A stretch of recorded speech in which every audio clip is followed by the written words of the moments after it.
The odds of you dying broke are extraordinarily high. Making money is not about being smart.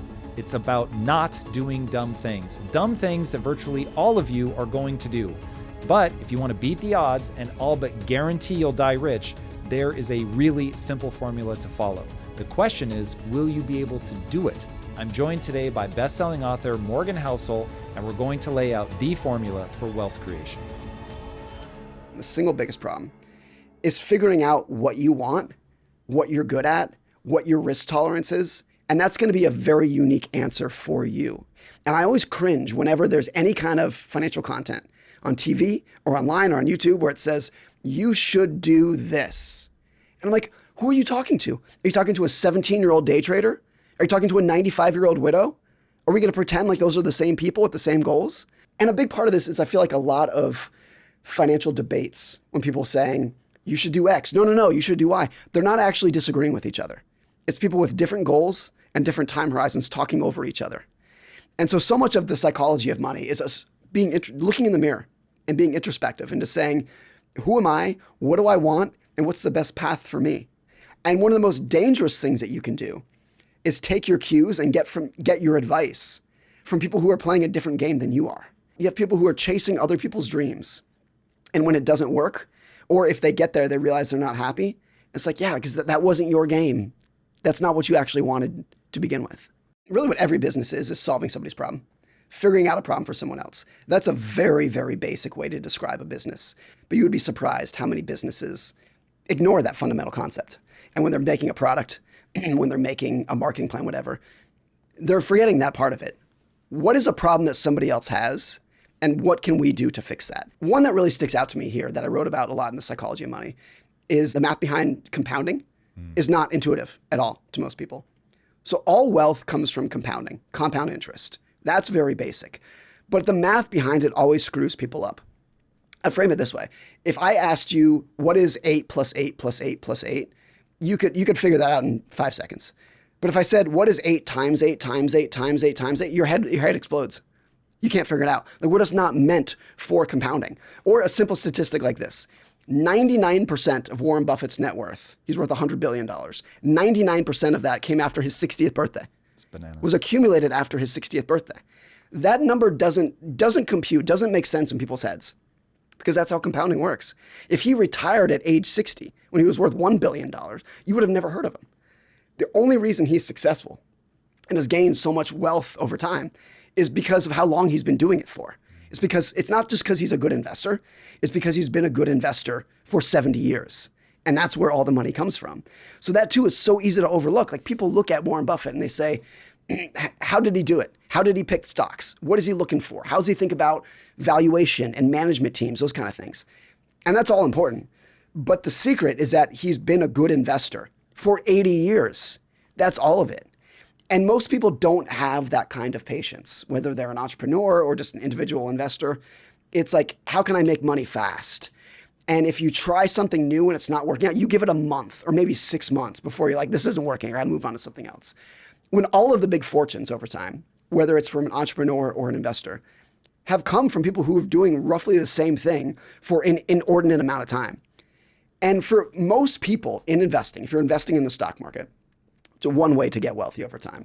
The secret is that average returns sustained for an above average period of time will lead to magic. That's all you need to do. Everyone in the stock market is like, how can I earn the highest returns? What are the stocks I can own this year that are going to double? How can I get money fast? And most of the time, that's not the strategy that you want. That's not what's going to earn you the most money over time. What's going to earn you the most money is how can I earn, what are the best returns that I can sustain for the longest period of time?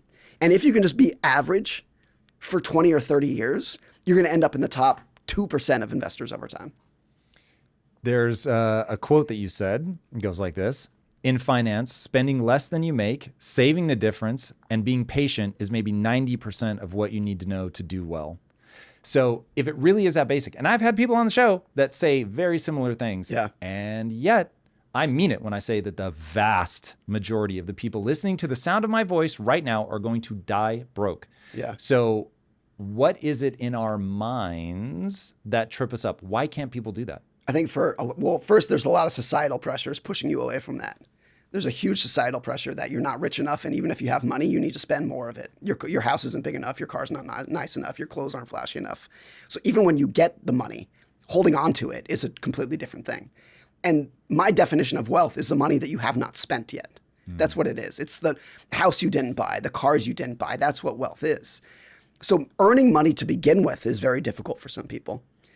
And for those who do, holding on to it is a whole nother set of problems that there's all these social pressures pushing you away from. When you frame it as earn money, save the difference, invest, and be patient, it's very, very simple. But the social pressures, like the math is not difficult. The social pressures pushing you away from that are enormous. And then I think for even the people who understand that basic equation, it's too simple for them to take seriously. If you look at that and say that's 90% of what you need to know, like, okay, but now let's get into the fun stuff. Let's start trading options. Like that's what's intellectually stimulating for them. And so that's where their mind goes, even if that's how you chop your fingers off in investing. So for some people, it's too simple. Health might be the same of like, eat a balanced diet, get some exercise, and sleep 8 hours. Okay, that might be 90% of what you need to know for it, but it's not exciting. It's not exciting for people, so they're not going to pay attention to it. A lot of what I write about in Same as Ever is that the best story wins. Not the best idea, not the right idea, not the accurate idea, not the best answer. The best story that gets people to nod their heads is what's going to win in every endeavor in life. Business, politics, money, investing. When you tell a story and people sit up in their seats and they're like, oh, I like that. That sounds good. That's the person who wins. That's who gets people's attention. And so in investing, even if what you need to know is very basic, the people who are telling a better story and a more exciting story, those are who are going to get the followers. And that's where all the attention is going to go to. Okay, so how do we combat that? If you've seen or read, I guess, not seen, I think it was in the Odyssey, where the guy wants to hear the sounds of the sirens. So he says, strap me to the mast so that I can't go anywhere. And all of you put wax in your ears so you can't hear anything. And then I'll be able to hear, the song that calls men to crash upon the shore. What is the thing that we can do that has that kind of effect so that we can know what to do and actually do it? This is a little bit fatalistic, but I think there's a lot of people who won't be able to. And we're never going to live in a world in which everyone in society perfectly understands how to make money and keep money and invest money. The reason that there is opportunity in investment markets is because most people are doing it wrong. That's who you're getting the opportunity from. If everyone did it right, there'd be no opportunity. So we're never going to live in a world in which we're like, we've solved the investing problem. Everybody gets it. In a way that we've eradicated malaria from the United States. Like we're never going to get to a point where like we've eradicated bad financial behavior. It's never going to happen. So the truth is, it's just going to be very difficult. A lot of it is just the social pressures. I mean, think of a world where everyone tomorrow is twice as rich. Everyone just magically, there's no inflation, but everyone's net worth doubles tomorrow. In that world, your expectations would double overnight too. Because you don't just want to be rich, you want to be richer than your neighbors. So as everyone else gets richer, their expectations inflate as well. And so even if everyone's making great decisions and saving money and getting wealthier, what you actually want is to be richer than other people. And so even if we're all making great decisions and becoming richer, we're still going to have that little bit of insecurity that's pushing us towards bad decisions. So that part I think is never going to change. I do think at the individual level, for some people who can take this to heart and put it in their own life, I think it's trying to figure out what your goals are. And that can be very different from the goals that society tells you that you want. And I think for most people, not everybody, but most people at their core, what they actually want from money is independence and autonomy. It's not that they want a big house and a flashy car and a private jet. They want to wake up every morning and say, I can do whatever the hell I want today. Even if what they want to do is go to work. They don't want to be told by somebody else what to do. They don't want to have a boss or a banker telling them what to do and when to do it. They want to be independent and autonomous. And so if that's your goal, a lot of doors open up in finance of like, that's my goal for money. I just want to be independent. I'm not that materialistic of a person. I just want to make sure that nobody's telling me what to do. I want to wake up and do everything on my own terms. I think a lot of people are like that. But then the goal is like, okay, I want to build up a net worth that allows me to do that. Enough money so that I'm not beholden to other people's whims. And one way to think about it is that every dollar of savings that you have is a piece of your future that you own. It's a claim check on your time in the future. And you can flip that around and say every dollar of debt that you have is a piece of your future that somebody else owns. It's a claim check that they have on your time and your work in the future. So viewing it like that, like just that fundamental goal of like, that's what I'm after. And most people haven't defined what they're actually after with money. It's this vague, just like, I want to be rich. Well, why? And it seems like a dumb question because of like, oh, it seems great. But once you define why you actually want to get there, and it might be different for everyone, then I think a lot of these strategies clarify. It's very interesting. All of that makes a lot of sense to me. The only thing I will push back on is I think it was Charlie Munger that said the world doesn't run on greed, it runs on envy. Yep. And so I will use that as a counter to I agree that people want freedom, but I think it's a distant second subconsciously. They're not obviously being thoughtful about prioritizing it, but I think that comes a distant second to what you said before, which is I want to dunk on my neighbors. Yeah. And so if you want a society to get violent and actually turn on itself and start literally shooting people in the streets, all you need to do is up the Gini coefficient. So that totally agree. And for people that don't know that phrase, the Gini coefficient is not absolute wealth. It's the differential in wealth between the rich and the poor. It's wealth inequality. Exactly. And so I think about this in American terms, even correlated to what I've heard you say, which is in the 1950s, things were way worse than they are now. Yep. But just on like every objective measure, income, life expectancy, the average size of the house, the average median American adjusted for inflation is way better today than they were in the 50s. Except for one number, and that's expectations. That based on how wealthy some people are. You could use the Gini coefficient to measure that. You know, in the 1950s, for a lot of various reasons, there was not a lot of wealth inequality. The gap between rich and poor was much lower than it was before or since. A lot of that was just like an echo from World War II of how companies were managed, and the top marginal tax rate was 91% back in the 1950s. So you didn't have CEOs making $30 million a year. There were no athletes making $30 million, and there were no billionaire hedge fund managers. It just didn't exist. And so in the 50s, most people looked at their neighbors and their coworkers and everyone else in their town and said, relative to that person, I'm doing pretty well. And so even if their incomes were lower than they are today, and they're living in a smaller house and driving shittier cars and going on worse vacations, they felt great because relative to everybody else around them, they were doing pretty well. And I think what has happened over the last 80 years is that on average, our incomes have gone up, our net worths have gone up, our life expectancy has gone up, but so have everybody else's. And so our expectations have gone up by even more.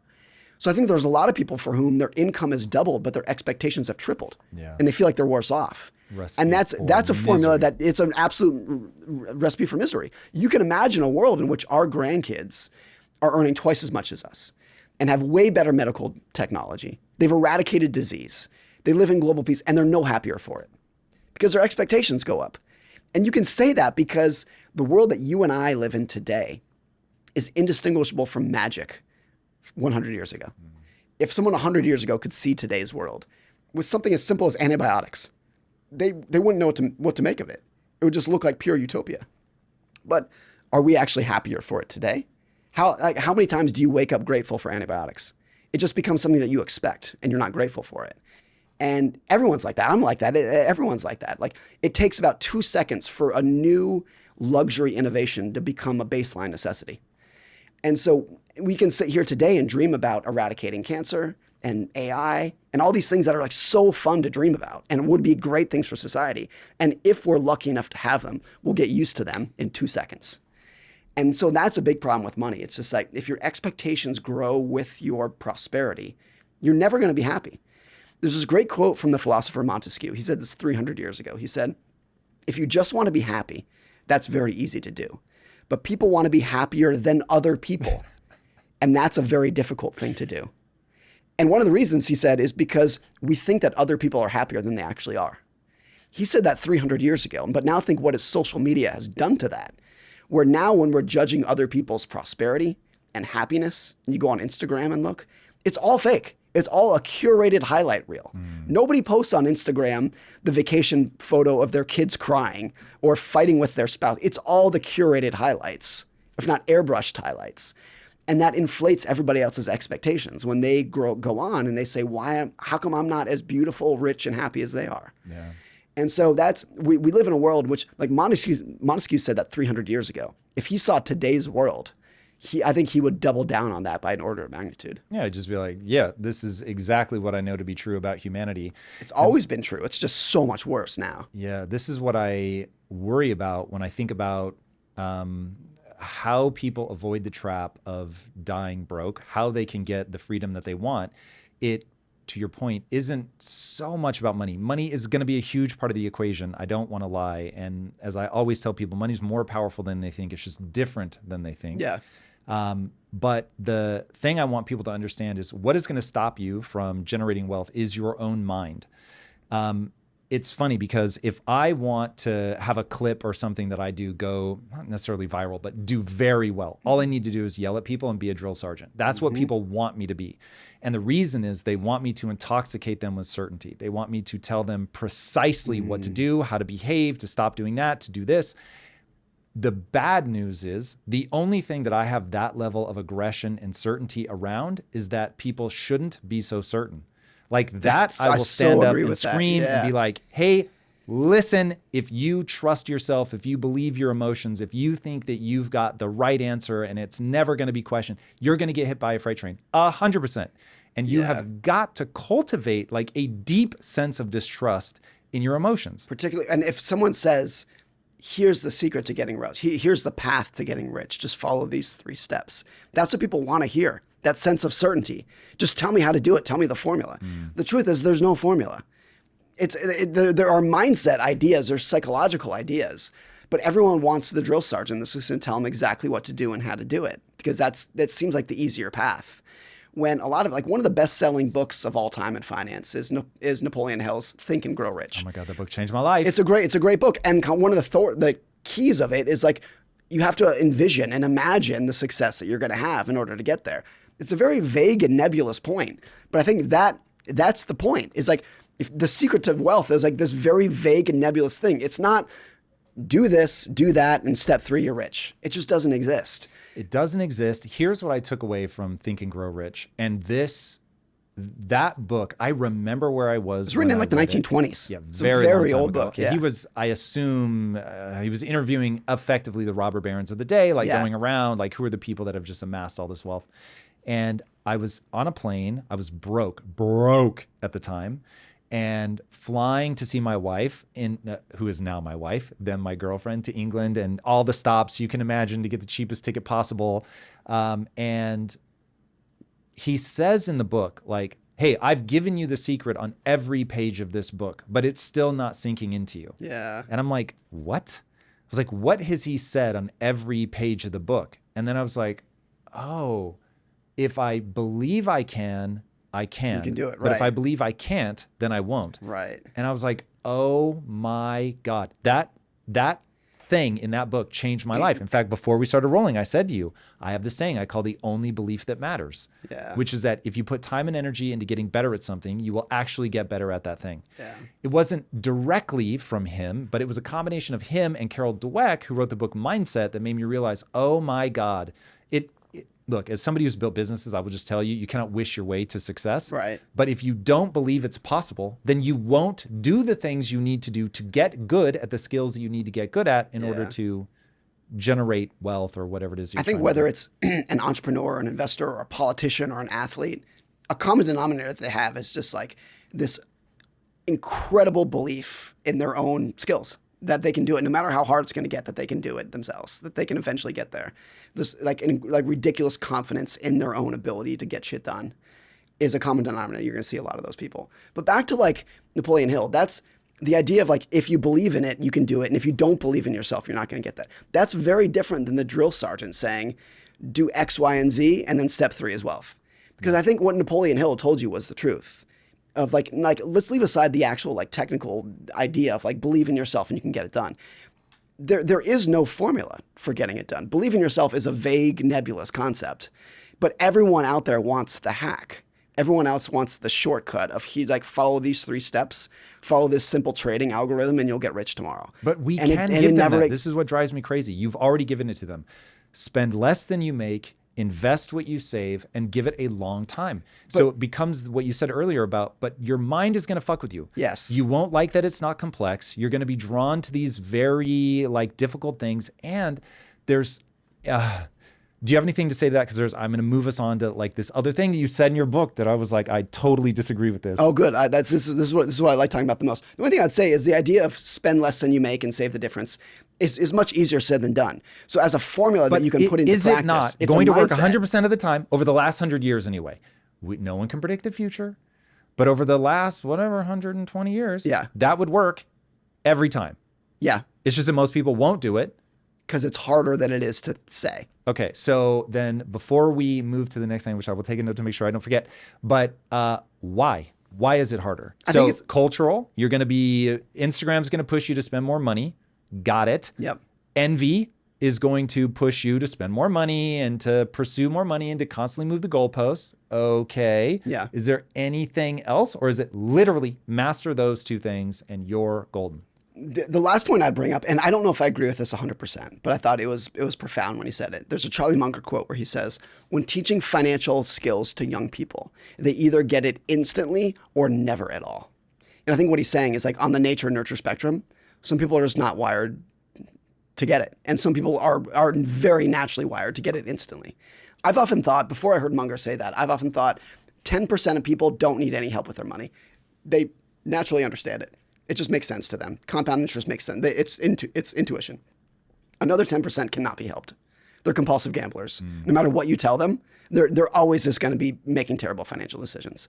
I think that's roughly right. So there's always going to be a subset of the population for whom no matter what you tell them or what information you give them, it's never going to click. Okay, so the gambling thing, that wipes out 10%, but that would mean 80% you have a shot, and I don't buy it. I think that there is given that the answer is so simple. In fact, let me make this about the body for a second. I can tell you exactly how to get six-pack abs. It won't work some of the time. It will work all of the time to a person. I don't care what disease you have, literally nothing. It will work every time. If you let me control what that person eats, I will get them to, now they might have weak ass six-pack abs because they're not doing sit-ups, but you're going to get them. This is a question of how much body fat are you storing? And if I remove enough calories from your diet, people are going to hate this, but this is fucking true. If I remove enough calories from your diet, you are going to lose fat. That is just a fact of nature. There is no way around it. There's nothing you can do to stall it out. If you let me completely control your calories, I will control your body fat. It will be different for different people, but it will work 100% of the time. And so the question becomes then, why is everybody fat? And they are fat because they don't care enough. They have not built the discipline. And I hate that this one is true. They may not meet minimum requirements intellectually. There is a sad reality to be faced, that there is a point at which you drop below the requisite IQ and you're never going to make it. They are awash in bad ideas, which is where I focus. I am entirely obsessed with, I think the vast majority of people can make the change, but they are going to have to get rid of their bad ideas and supplant them with effective ideas. I'm not even going to pass moral judgment on. I'm not even going to call them good ideas. I'm just going to say there are ideas that work and there are ideas that don't work.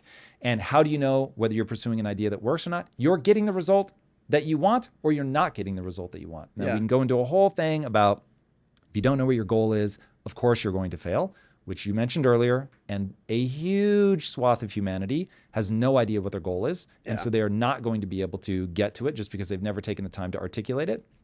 But okay, all of this was a response to you saying that there's this huge percentage in the middle, 80%, that doesn't fall into either of those two categories. Wants and needs good advice. So I will say, I still think the vast majority of them are going to fail. And I think the vast majority of them that want and need good advice are probably not getting good advice.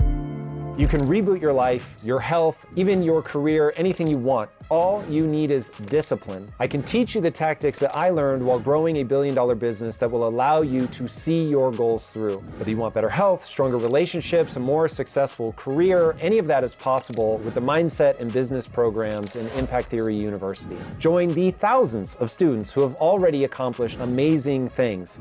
Tap now for a free trial and get started today. The huge majority of the financial services industry, by the way, are by and large good, honest, well-meaning people. The incentives of the system are to push people away from the best financial behavior. Because if you are a stockbroker, if you are a fund manager, you're not going to make a career, you're not going to make your money telling people to buy index funds and go to the beach. You want them trading. You want them churning in and out. That's how you, as a broker, as a fund manager, are going to make your money. Okay. And then so much of the industry is pushing people towards the worst thing that they need to do because the incentives to do it are huge. And in finance, if you have a business model where you're taking 1% as your fee, 1% on trillions of dollars across the industry is a shitload of money. So the incentive to push people towards doing things that they shouldn't be doing is off the charts. And that's a huge part of this too. I mean, it might be similar in health where it's like the incentive of the food companies is to make food that is good, tastes good, and is addictive. It's not to give you healthy food. They couldn't care less. And I think by and large, they're good, honest, well-meaning people. But the incentives are to push you away from what you should be doing. I'm in a weird mood today. So I'm going to say, okay, look, as somebody who made my wealth in food, trust me, there are amazing people out there. And I have a lot of respect for myself because I cost myself hundreds of millions of dollars doing the right thing that I knew was like, oh, this isn't going to be as popular, but it's going to have the right metabolic effect. But I will say there are a lot of people that are probably dirtbags. I'm not saying I met them. I'm just saying when you look at, oh God, in fact, this is from your book. Dirtbag. No. You're going to remember this in a second. I think this is really smart. I summarized it as, oh God, circumstances make the monster. Yeah. But it's actually from the Russian poet. The Russian poet. That you quoted. God, I'm forgetting his name. He has a crazy name. Yes. But basically what he says is you can turn anyone into a monster in 2 weeks. Correct. And he was talking about it in terms of people who went to the gulag and people who are good, honest, noble, smart, wise, caring, calm, peaceful people. 2 weeks in the gulag and they're monsters. 2 weeks of starvation, isolation, torture, whatever it would be, and you're a monster. That'll do it. And you and I would do that too. Oh, Everybody would. I imagine the most myself well-meaning as the person who person becomes bad. There's no question. But and 2 weeks of starvation or torture or whatever it might be, isolation, at what point are you willing to, start attacking people for your basic needs kind of thing? That was his point. And because of that, we underestimate what society is capable of doing in a bad way because everyone is calm and peaceful and by and large well-meaning right now. It takes 2 weeks to turn that around. Yep. Yeah, that is scary and I think very true. So going back to the food industry, so given the perverted incentives, I have a feeling, even though they may be like minus the bad incentives, amazing people, the incentives get hard to overcome. Yeah. And this is why I think so many people succumb. So, dear viewers, thank you for showing up because I care obsessively about one thing. Because I acknowledge the role of luck in my life, I am obsessed with trying to give people the ideas that I feel separate me from people that have not had my kind of success. I got the ideas at the right time. I had the right constitution to get very frustrated with the way that normal business was being done. And all of my success was sort of a accidentally timed rebellion against that ended up being just absolutely the right time for pure luck. Oh. So I am hell-bent to give people the ideas that are going to help them. So you are your own worst enemy. You are going to create all the problems in your life. The reason that you know the right thing to do in both your body and in money, because we've told you them in this episode. So if you were hearing my voice now, unless you're skipping around randomly, you know what to do. Now, maybe you don't believe me. I guess we'll set that aside for a second. But assuming that people do embrace those ideas, I still think they're going to fail. And so I want to dismantle what happens psychologically that leaves them to fail. Now, to do that though, I need to ask you first, do you think they can be changed? Or do you simply speak to the 10% that fall into they'll get it and do something? I think I'm speaking to the 50 to 80% who want and need good advice. Do I think everyone can change? No. Because I feel like like my saying of spend less than you make, invest, be patient, I almost, to rag on my own idea, I almost view that as saying, if you get people to stop fighting, there'll be no more wars. You're like, yeah, no kidding, but it's not going to happen. And it's like, when you make it that simple, it highlights all that you need to do, but let's not pretend that that's going to be easy. And let's not pretend that everybody can do it. I think that's where I fall down. And to the point of same as ever, it's always been like that. Bad financial behavior has always existed. And I think it will always exist because of the natural human emotions of envy and wanting to one up your neighbor and rising expectations. I think those there's such an innate part of human behavior. And because those exist, it's never going to get to a point in society where everybody is making good financial decisions. Okay. Is a room to improve at a broad level. I mean, the fact that finance is almost not taught whatsoever in schools is absurd. You have to take trigonometry, but not basic personal finance. Bro, so is there room to improve the masses? Absolutely. And even at that level, when the masses start getting a lot of financial education, what has been most young people's introduction to finance in the last couple of years? It's Robinhood, which I'm sure that company too is run by good and honest people. But it's an app that's designed to get you to start gambling, not to invest for the long term, not to learn about businesses, to buy the stock that's going up between now and lunchtime is what they want you to do, which every financial study, every academic study would show that's the single worst way that you can invest. So even when you have a new product that's getting people into the game, by and large, because of the incentives of the game, it's not pushing you to do the right thing. Yeah, agreed. Here's something that I say frequently that really drives people crazy, but I'm going to say it anyway because I speak to the 2% of people that I know can and will change. Yeah. Just to throw another number out that I have completely made up. It is, while I think the vast majority of people that listen to the show are in the 2%, I think that the world at large breaks into roughly 98% if you're an adult. I've got a whole thesis on kids. But if you're an adult, 90% of people are so stuck in the frame of reference they're never going to make a change. 2% will. They're hyper malleable and they're going to figure this out. Okay. The thing that I say that people hate is that I like my house to be chock full of terrible food. Oreos, ice cream, cakes, all of that, whatever. Because I don't eat based on what's tasty and delicious. I don't eat based on what the industry is telling me I should want. I eat based on my goals. So I don't spend money based on what I'm excited about or this, that, and the other. I base what I spend my money on my goals. Now, I am a drunken sailor when it comes to investing in my business. So I want to be very clear. I recognize I'm playing a very dangerous game in business. Fair enough. All the critiques in the world, I will take them on.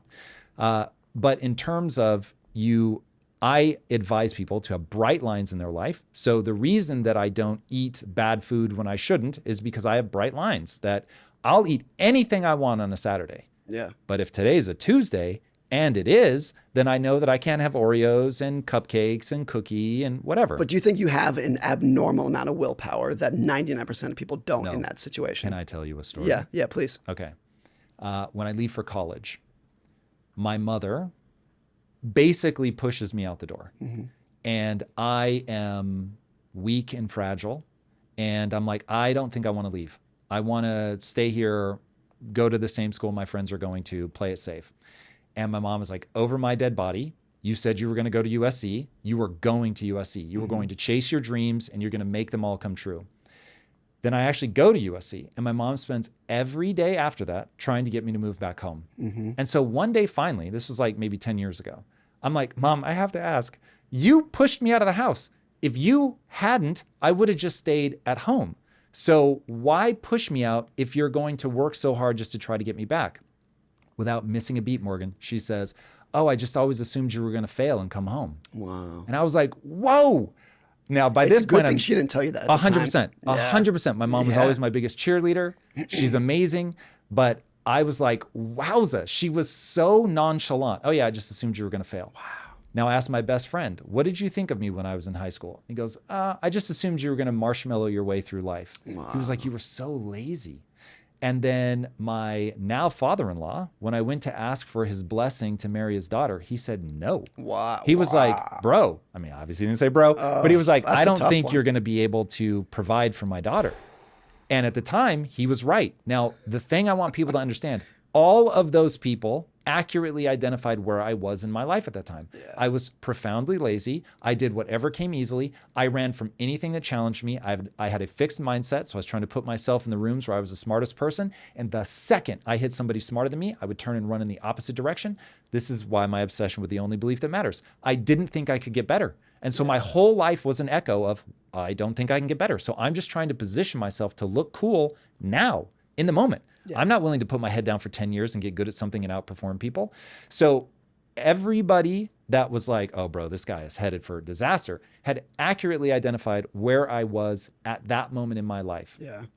Now, what they underestimated was the power of shame and my desire to impress my wife enough to sleep with her. That's right. So, Right. and so then my wife also was very good.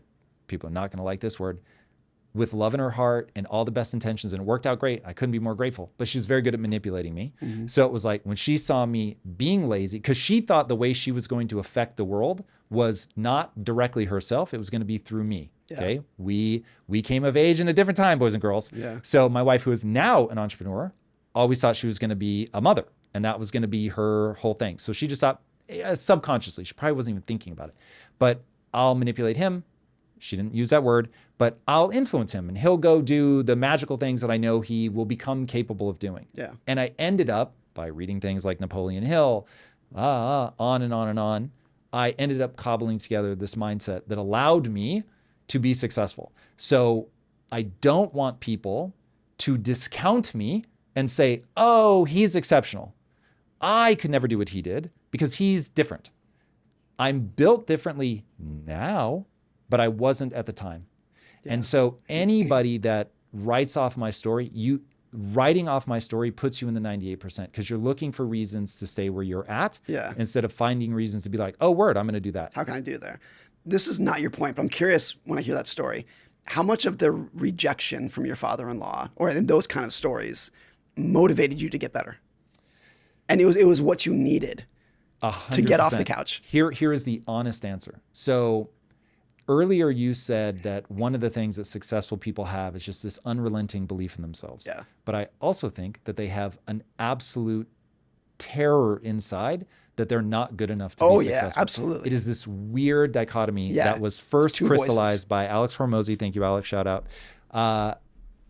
It's crazy. And it is so true of me. I've always had an insane belief that I was going to get rich. Now, that makes sense now because people know the punchline of my life. But dude, when I was a kid, nobody I knew was wealthy. I never met a wealthy person, nothing. Yeah. My whole family used to make fun of me. Literally, they would mock me because I'm going to be rich one day. They were like, get out of here. So that is, when I go to my father-in-law, I am broke. I have this vision. In fact, when I went to propose, I don't even think I had a job. So he's like, oh God, you're living in my ex-wife's house. You've gotten my daughter to fall for you, which is already horrifying on 100 levels.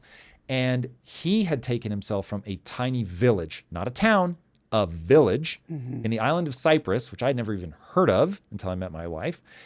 He'd taken himself from that to running one of the largest shipping companies in the world. Crazy journey. So this guy's looking at me like, oh my God, like this kid is going nowhere fast. I also don't blame him for thinking that. Nor do I. It's easy to poke fun at him, but just knowing what I know now, it's 100%. Like, I get why he would have said that. For sure. Yeah.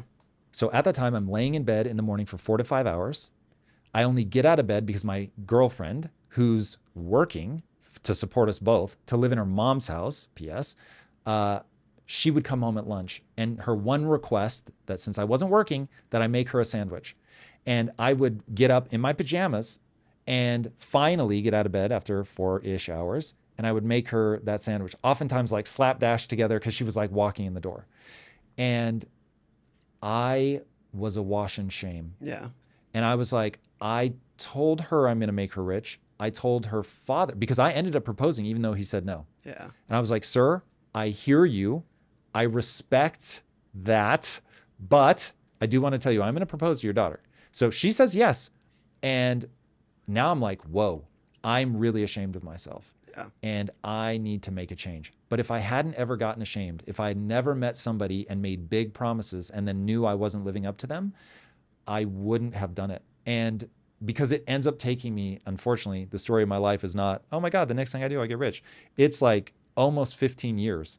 Between then. Oh God, we're so poor. My wife is clipping coupons. We only have one car. I'm bumming rides off my employees. Like, it was crazy. Yeah. So through all of that, it was, am I ever going to make it? And I can't let my father-in-law be right. Now, I want to be very clear. Nobody was ever kinder to me. Once he realized this is happening, whether I want it to or not, he was warm, emotionally available, just a generous, generous human being. And I'm so grateful. Yeah. And I did apologize to him because he gave me probably the best business advice I've ever received, but I rejected it at the time because I still had a fixed mindset. Yeah. So anyway, yes, without getting slapped around in that way and being completely ashamed of myself, I never would have done it. I have a friend, Patrick O'Shaughnessy, who says, if you had to describe in one word the mindset of the most successful entrepreneurs, the word that he would use is tortured. Is then they wake up every morning and they're terrified. They have this big goal that they need to meet. They have this audacious thing they're trying to accomplish and they're not there yet. So you would think it's not driven, it's not passionate, it's tortured. Every day they wake up tortured. And I think a lot of people in their life will get to that rock bottom moment, and that's what they need. The opposite of this, the polar opposite of that, are the spoiled kids who grew up with everything, and they can wake up comfortable and under a warm blanket every single day. And that's the shirt sleeves to shirt sleeves in 3 generations kind of idea of Explain what that means. You have someone who starts with nothing and they're tortured, they're terrified, they're going to be left behind. Only afford a shirt. They can't do it. They're in shirt sleeves because they're a blue collar worker. Right. They're terrified. They make a lot of money. And then they have one generation who maybe kind of can follow it up a little bit, kind of keep the family together a little bit. The grandchildren, who are just the grandchildren of very rich people, are the ones who develop a coke habit at 17 and never accomplish anything and blow all the money. And so there's a lot of families like this. You and I were talking earlier about the Vanderbilts, which to me is one of the most interesting examples of the mega rich families, because they had more money, adjusted for inflation. They had almost $500 billion back in the 1800s. And in 3 or 4 generations, it was all gone. And the 3 or 4 generations that inherited all the money, and they were all getting hundreds of billions of dollars during this period. And even if you were a cousin, you were getting the equivalent of $5 or $10 billion during this period. They were all miserable. They were all miserable. And I think a lot of the reason was none of them accomplished anything other than being born in the right name. They were not entrepreneurs themselves. They didn't build anything themselves. They didn't accomplish anything themselves other than spending their ancestors' money. And they were all miserable for it. And you need someone who can wake up terrified of their position in the world. And that's going to give them the drive to actually go out and build something themselves. And you and I were talking earlier, the first Vanderbilt heir who did not get any money is Anderson Cooper from CNN. And his mother was Gloria Vanderbilt. She's the last one who got a trust fund. Anderson got nothing. And he talks about that's probably why he's so successful. And he's probably the happiest Vanderbilt heir in 200 years, because he was the first person who had to do it himself, who he knew when he woke up when he was 18 or 20 years old. He said, I have to make a name for myself. The fact that his last name is Cooper and it's not Vanderbilt means that he had nothing going for him. No trust fund, no name. I'm sure he had connections and doors are open to him. But I think that's a telling thing too, of that's what drives people. It's not having endless resources. It's the opposite. It's waking up terrified. And a lot of entrepreneurs who keep it going are like this too. There's this great interview with Mike Moritz, who is the founder of Sequoia, which is the most successful venture capital firm that's ever existed. And not only are they successful, but they've been successful for 40 years, which is a very long time in VC. So he's doing this interview with Charlie Rose. And Charlie Rose says, what's your secret to being this good for 40 years? And Mike Moritz says, we've always been scared of going out of business. And this is a guy who is like an order of magnitude more successful than anybody else. If there's anyone who has the right to brag and say the reason I'm successful is because I'm so smart, it's Mike Moritz. But he doesn't. He says, I'm terrified of going out of business. And he said, we never assume that what we've accomplished in the past is going to transfer to tomorrow. So he's still waking up scared, terrified, tortured maybe. And that's why he can keep his success going for such a long period of time. And there's such a long history of people using their paranoia and insecurity to become successful. And then as soon as they become successful, they allow themselves to take a break because they're like, I made it. I met the goal. I'm at the mountaintop. I don't need to be scared anymore. I was scared. The reason I was working so hard is so I didn't have to be scared anymore. So then as soon as that fear goes away and they become comfortable with their success, it's all over. And what made them successful is gone. And then it starts to unwind. So many companies are like this. Sears, GM, JCPenney. The reason that they failed is because they got so successful. They just got fat, happy, and lazy. And you see that with individuals too. And when you see someone like Mike Moritz who pushes back against that, wildly successful. The guy's a deca-billionaire and he's terrified of going out of business. That is such a rare and unique mindset. Yes. It goes back to you need emotions to make a decision, but you really have to distrust your emotions. Yeah. And I find that people, it's ironic because most people are just absolutely devoid of self-esteem and all that, but somehow still manage to, once they get an idea in their head, they trust that emotion, not an idea. In fact, as I was saying those words, I was like, something doesn't feel right. They trust their emotions and they don't have a clear idea.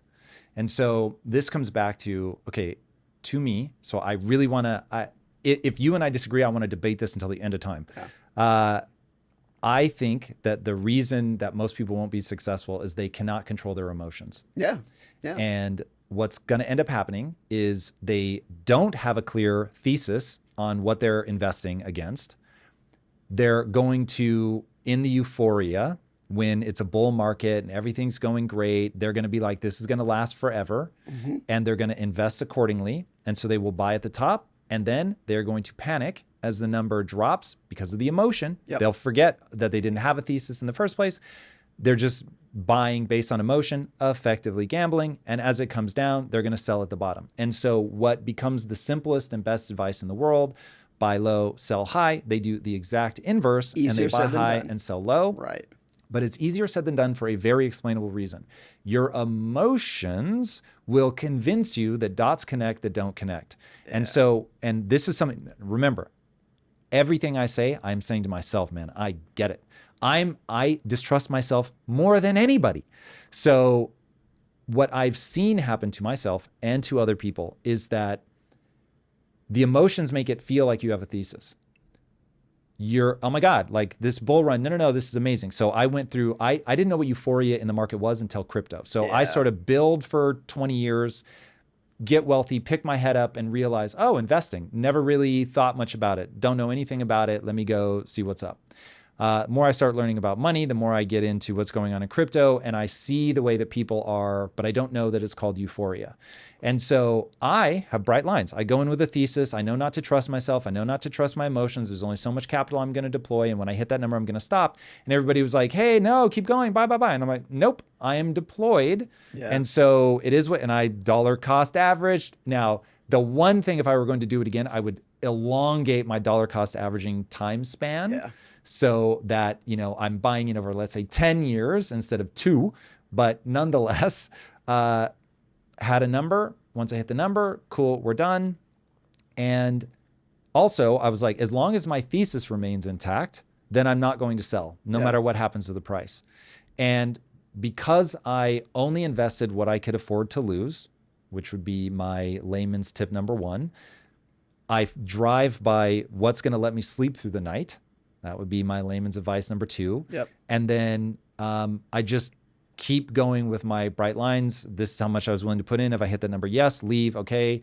I plan to hold for like basically put your head down for 10 years. Don't even look at it. Don't think about it. Has it been 10 years? No, then don't sell. Yeah. And so we'll see if like, and same thing I do in the stock market. So we'll see if any of this strategy works out.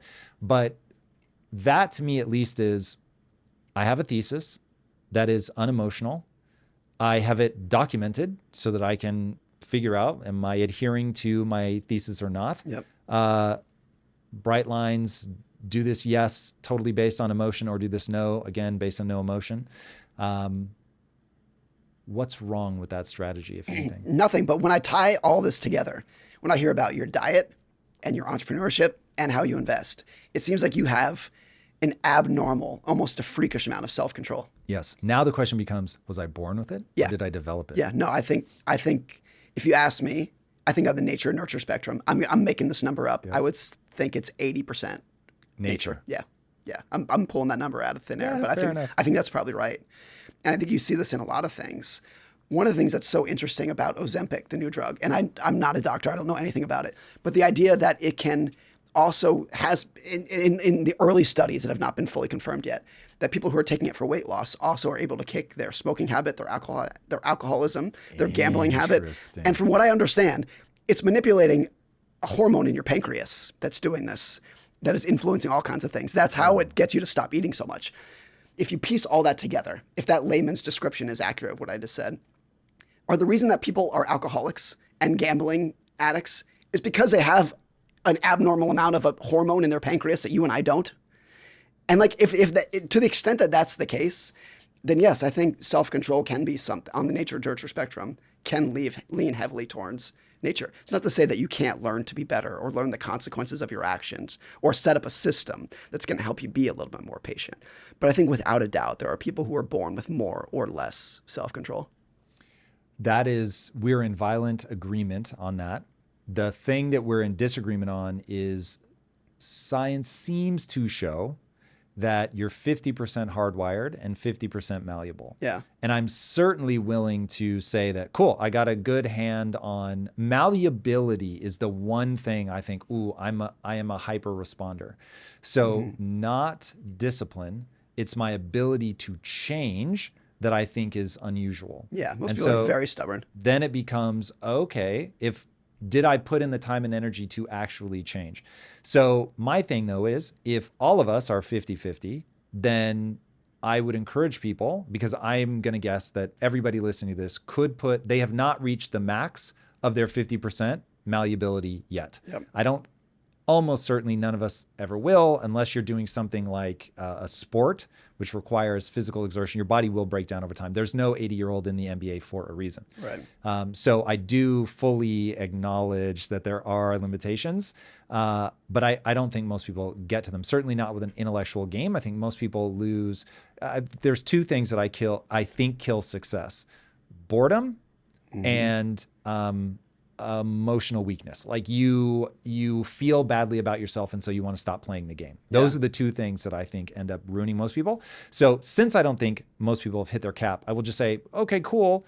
Let's assume that Tom's 50% that's hardwired is better than your 50%. Fair enough.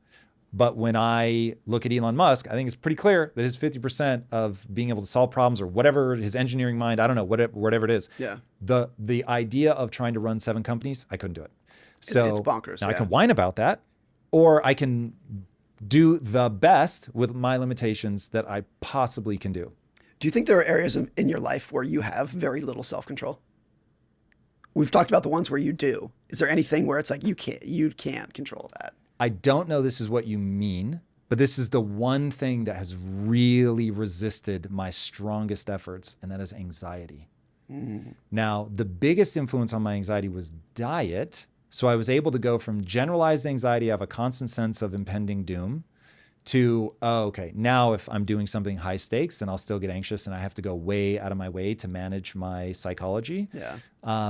And that does feel like sometimes I want to crawl inside my brain and find, is it my amygdala? What the fuck is it? Yeah. But something is really pissing me off, because I don't feel like I should have to work this hard to maintain that sense of strength and confidence. And I think people look at me and think, oh, well, it's easy for him. And I'm like, Jesus, man, like from my perspective, other than verbal ability, which that I will say, I've always, any energy I put into that, I get a disproportionate return. Other than that, like with the possible exception of malleability, I feel like I'm what they in bodybuilding call a hard gainer. Yeah.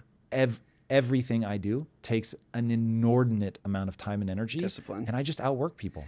There's a new book by Robert Sapolsky, who's a very famous psychologist. Trying to get him on the show. And this, I think the thesis of his book is very controversial. So I'm not saying that this is the truth. His new book is that people don't have free will. Yeah, we don't. After studying people for 40 or 50 years, he's just saying the things that you do, the things that you believe, you don't have any control of. They've been a consequence of what you've experienced in life and the DNA in which you were born with that makes you believe you do. And I have not read the book, so I don't want to cast too much judgment on it. But there's part of me that wants to think like that's got to be, it has to be 50% true. I would say it's probably 80% true, something like that. Don't we both agree it's 100% true? I don't know without reading the book. But the idea, do you think we have free will? It depends how we're defining it. Like the ability to respond in any direction you want with total disregard for your biology and history. I mean, I guess if we're framing it like that, probably not. I mean, I would frame it as there's probably things that I would want to do tonight that I know I should not do, and therefore I'm not going to do. I'm sure doing heroin is a lot of fun. I'm not going to do it tonight because I know it's the wrong thing to do. So is that free will? No, that would be free won't. Okay. which is actually a thing. No, yeah, that makes sense. So maybe we can get behind free won't. So this is very interesting. And I will say this, the odds that we have free will to me seem like 0%, Yeah. but you have to act as if you do. So every word out of my mouth is as if I believe in free will, because there's no other way to go through life. You have to act like that. Yeah. Otherwise, what are you doing? But I can't fathom that you do. But what I'm saying is, despite the fact that I don't have free will, malleability is still a thing. And you are lucky enough to now have encountered that idea. Yeah. Now get after it, right? So I think anybody that resigns themselves to free will as an illusion in practice becomes a nihilist. And I would very much recommend against that. So does Robert Sapolsky's idea push back against the idea of here's the formula you should do? Why aren't people doing this? Absolutely not. So this is one of those. If we truly are just cosmic billiard balls, Yeah. does it really matter? And my answer is no. Because the only thing it means is that we're all going through the motions, that the percentages of people that can and cannot change are predetermined. But the only way for these billiard balls to play out is for you to respond to the things that you were met with. Yeah. And resigning yourself to, I'm a billiard ball, I can't do anything, I'm never going to be able to make change, does not make sense to me. Now, maybe I'm just playing my role as the billiard ball. Fair enough. But whether this is preordained or not, it doesn't feel preordained. It feels like I can, at a minimum, not do anything I don't want to do. Yeah. So, in fact, let's talk about the Gulag Archipelago. So we were talking about the gulags earlier. In that book, Alexander Solzhenitsyn says, everybody breaks under torture. Actually, that's not true. There are some women that will let themselves be tortured to death. And I was like, word. There are people who you cannot even viciously can't break their bones, whatever. They're fine, kill me. Do whatever you want. I will never tell you whatever it is that you want to know so that you can go pick up my kids or whatever. Yeah. Okay, word. Then we have free won't. I've never heard free won't, but that's good. I like it. Strong, important concept. I would encourage people. I really want to get Sapolsky on the show. Yeah. He's a fascinating guy. Dude, so interesting. I've been following him for years. Even I can't fathom, I will read that book and be like, no, free will exists. Long ago, I was like, oh, free will is clearly an illusion. But it has no impact on how anybody should move through the world. Yeah. That's good. I like it. That's a good distinction. Okay. So if we accept that even if free will is an illusion, you cannot act like that, and you're now being confronted with ideas that are going to be consequential in your life, because so far, hopefully what we've established is you're the problem, your emotions are the reason you're the problem, and the way around this is to have a set of ideas that you turn into bright lines, and you adhere to those bright lines because you can't trust your emotions. The only way to adhere to these bright lines is to not have your entire ability to live financially tied up in any investment. You're going to need to have enough cash that you can. I would encourage people to have a year. 6 months to me is the absolute minimum. I agree. Yeah.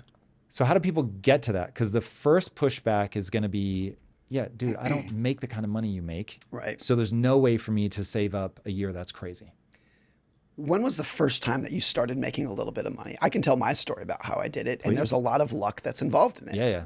I mean, so I was a valet all throughout college. And for someone who was 19, 20 years old, valet is one of the best jobs that you can possibly have. I was probably making 50 grand a year as a 19-year-old. Whoa. When you're 19, 50 grand, you feel like you're Bill Gates. Yeah, not bad. It's an amazing, and it's such a fun. 90s, 2000s. This was in the mid 2000s here in Los Angeles. And it was such a fun job. You're outside with your buddies driving Lamborghinis. Like it was the coolest job that exists. So that was some degree. I stumbled haphazardly into that. All my other friends were like servers at Denny's kind of thing, or like working at the grocery store or something like that. It was serendipity that I fell into that. My parents, were paying for the majority of my education, bought me my first car, were paying my health insurance, were paying my auto insurance.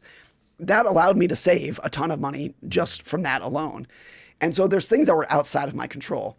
or things that were at least haphazard that I did not strategically plan. Just kind of a door that I just accidentally opened. Like, oh, valet's a cool job and I can make 4 times as much money as I do all my other peers. That I didn't really do, if I'm honest about it. It was not a strategy. It was just a dumb luck kind of thing that I fell into. And then I mixed that with, I think I always had the money mind. It didn't need to be explained to me. I understood that I should save half my money and invest it, and it was going to compound. I was interested in it. I used to go to the bookstore and read books about investing all the time because I thought it was fascinating. It was never pushed on me, but it also just like instantly made sense. And so by the time I was in my early 20s, I'd saved up a good chunk of money. That was pretty abnormal for someone of that age. But if I look back at it, it was a combination of things outside of my control and I think a natural passion that was on the nature side of the spectrum of how I stumbled into it. So like when I look at it, like what is the advice that I can give to other people from my experience early on? And sometimes I struggle. Like what's the specific thing of like, I did X, Y, and Z, and if you do that, you can have the same result. I just don't know if that's really the case. Even something so simple as I was a valet in Los Angeles in the mid 2000s when money was just overflowing through the canyons in here. It was the peak subprime bubble. Everyone was a gazillionaire. It was a very materialistic time in a very materialistic city. It was just so much money. And I know from talking to my friends who still work there, it's not like it used to be. So even the timing in which I was there, that was obviously out of my control, played a huge impact on that. So that's what, if I'm honest with myself, and I try to be humble about it looking back, it's like, look, I made some good decisions, but I don't know if it's fully replicable for other people or even for myself. I don't even know if I could replicate it. Here's what I tell people about my success. I can tell you exactly what we did, down to on day 32, turn the screw, 3/4 to the left. It won't work for you. And the reason it won't work is everything is about what you do and timing. And if you miss the timing, you've got a problem. So all the things that we did at Quest to really blow that up, they won't replicate. It was about recognizing social media before anybody else. It was about building a product that didn't have sugar right at the moment where social media allowed people to share the message that sugar was the problem. I didn't know that was going to happen. I didn't even do social media because I thought that I was a genius. I did social media because I thought it was a way to build an audience of people that I could connect with emotionally, because I was tired of being what I called a slick marketer. Yeah. It's like, I don't want to be a slick marketer. I want to build, I didn't say community, but that's the word we'd use now. I didn't say authentic, but that's the word we would use now. But those were all the ideas. Like, I want to go be who I really am. That's what I used to say. I want to be who I really am. And I want to build an audience of people that like feel the same as I do. I have a deep passion for storytelling. And there's this new thing. It wasn't called social media, but there's this new thing. We can create our own content. It wasn't called content. You get the idea. And so like now it's like, dude, those are table stakes to build like a terrible failing business. What are you talking about? Yeah, exactly. But we did it all 2 years before anybody else. And so we were a rocket ship to the moon. So you're not going to get the timing right, but there really are principles. And let me see, if you hate what I'm about to say, beat me to death with a verbal club. Okay, let's do it. So I had 3,000 employees at the height. 1,000 of them grew up hard in the inner cities.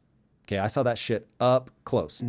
And I cannot tell you that for the people, and this is where I got the 2%, for the 2% that did something with the ideas, because I created what I called Quest University. So I would come in early, I would stay late, I would teach you anything you wanted to know about entrepreneurship, which is really just the ability to think through problems, to improve, et cetera. And a bunch of people came, 2% did something with the idea, but the 2% that did something with the ideas, they continue to text me, call me and say, oh my God, you turned my life around. You have no idea. Some of them started their own businesses. Some of them just became like plant managers and worked their way up a very traditional way.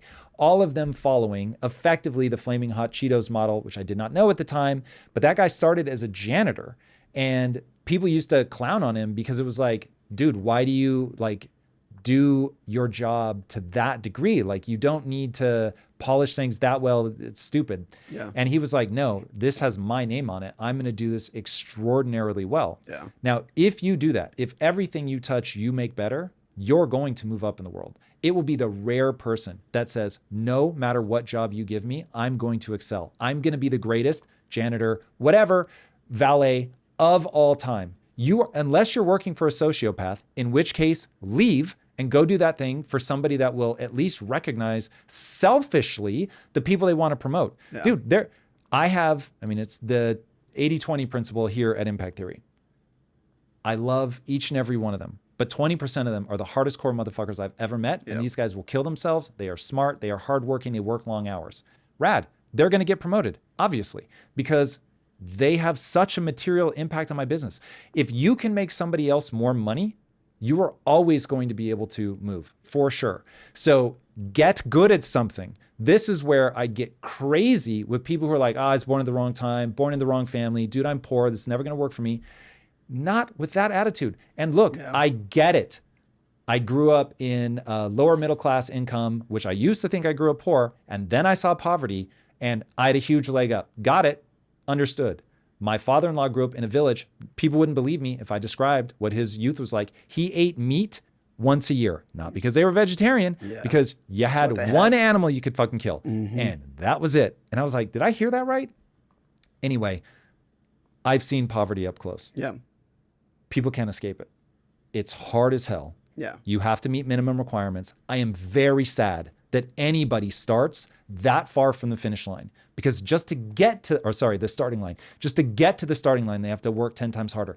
But please, Jesus, because I love and care about you, anybody listening to this that is in that situation, you really can do it. It's going to be hard. Again, I don't wish it on anybody, but goddamn, if people resign themselves to saying, I can't do anything, then the only belief that matters, they won't do it. They won't take the first steps. Is it, thank you for sharing that story. Is it mutually exclusive to say that 100%, if they don't have the mindset, they're not going to have a chance? But statistically, if you're born into certain socioeconomic groups, the odds of you getting out are less than 10%. So statistically, more than 90% will not be able to do it. Is it really close to 10%? If you're born, it's probably less. I was making that number up, but it's less than 10%. The inner cities destroy virtually everyone that they touch. Yes. Now the question is, so this why? is when, and I think this might be a little bit of semantics. I think we 90% agree here, but it's hard for me to think of a formula you can give to somebody in which 90% of 99% of them are still not going to get out. Like, then at that point, do you question whether the formula works? And I think we both agree that the mindset that you can get out is table stakes for getting out. It is absolutely 100% necessary. But it's not guaranteed to get you out because the odds are so heavily stacked against you. Is that right? Oh, yes. I think that's where I sometimes get tripped up. And I don't think we disagree. But it's just, even if you have the right mindset, it's not a formula in the sense that 2 + 2 = 4 is a formula. It's very precise. That's where we disagree. Okay. So we'll zoom in on that. If you have the right mindset and you have the intellectual horsepower, unfortunately, that's a real thing. But see that qualification right there. You It's have I to think make what it. I'm getting. There's nothing. Dude, the army won't let you. The army, they're going to let you get shot. The army won't take you if you have less than an 83 IQ, 83 or 84. Yeah. So unfortunately, there is a reality to be faced there. And I caveat that only so people know this is not a problem that I've taken a cursory glance at. Like, I've dedicated my life to this answer. Yeah. So seeing it up close, I at first thought 100% of the people that you show the ideas to will change. I was a fool. And See, I think that's the idea that I'm trying to articulate. the number's 2%. Yeah. So obviously I'm making that number up, but it is so dishearteningly low that here's my punchline, and Lord knows I hope I'm wrong. I gave up on adults. I realized, I went to Lisa and I said, I'm pouring my guts out. So there was a breaking point. Oh, I hate this story that this is true. One of the 2% at Quest. I hope one day I can tell his story. It is one of the most extraordinary human stories ever, but unfortunately it ends with an early death due to just fucking random tragedy. But this guy got punched in the face by his good friend because, you ready? He started reading books. And his friend said, you've changed. Yeah. And when he was like, what are you talking about? He's like, you read. And then he punched him. Okay. Crabs in a bucket. Yeah. Just trying to pull each other down. That's the craziest shit ever. And this was years into me doing Quest University and watching these guys like slowly climb their way up and build a mindset. And that broke me in some way. Because in our circles, I think one of the coolest things that you can do and most like gaining respect is to be a big reader and have all kinds of knowledge and wisdom. And when you contrast that with that story that you just told, it's a tough thing to swallow. Yeah. And how would I respond if that was my social circle in which I was born into? I would not be here today if that was the social circle I was in. I'm too weak. I would have been eaten. I would have been eaten alive. For Absolutely. sure. Yeah. I think I'm much more socially fragile than that. Now, though, what do we do? Because I will not accept defeat. So my thing is, I started Impact Theory and decided it had to be aimed at kids. I always thought I was going to make entertainment for adults. And then, I mean, obviously this show is for adults. I understand that. This is my 2% thing. Long story. My audience probably heard me explain it 1,000 times. But I spend 70% of my time focused on entertainment for kids because the brain from 11 to 15 is hyper malleable. Yeah. Yeah. Post that. I'm not good enough. I hope there's somebody out there that is so good that they can at putting the ideas together that they can do it. I'm just not that There's guy. this quote from Kevin Kelly that I read recently, and I don't think this is actually a statistic. He's just making it up, but it's a great quote. He says, if you start smoking before age 25, you will never quit. Interesting. And if you don't smoke at age 25, you will never start. And I don't think that's actually a statistic, but I think that idea of just past a certain age, once your prefrontal cortex is fully formed, it's very like that plasticity in your brain really goes away. You see this with kids learning a new language. My parents both worked in the ER, and they would talk about there'd be sometimes a Hispanic family would come in, and the 5-year-old child is translating for his parents. Because the 5-year-old picked up English in a year, but the parents who've been here for 20 years couldn't. Not for lack of will, just because it's much, much harder to learn a new language after puberty. Oh God, now we have to be honest. It is a lack of will. It is a lack of will. Well, here's it would another be way thing. harder for them by a factor of 100. I get that, but this is. So could the parents learn? Yes. Thank you. But it's probably a factor of 100. Yes. The other amazing story I have about language is I have a good friend who moved with his family when I think he was 11 and his brother was 15 from Russia to the United States. I already know where this is going. My friend has no accent whatsoever, speaks English like you and I. His brother, who moved here at 15, you can barely understand him. I hate that so much. And the demarcation line for all of this is puberty. Once you've hit puberty, all that stuff becomes exponentially harder to change the wiring in your brain. Does that not enrage you? It's astounding to me that it was a 4-year difference. And these are people who came from the same family with the same parents, exposed to the same English at the same time, but 4 years apart. And they ended up 30 miles apart in terms of how they speak.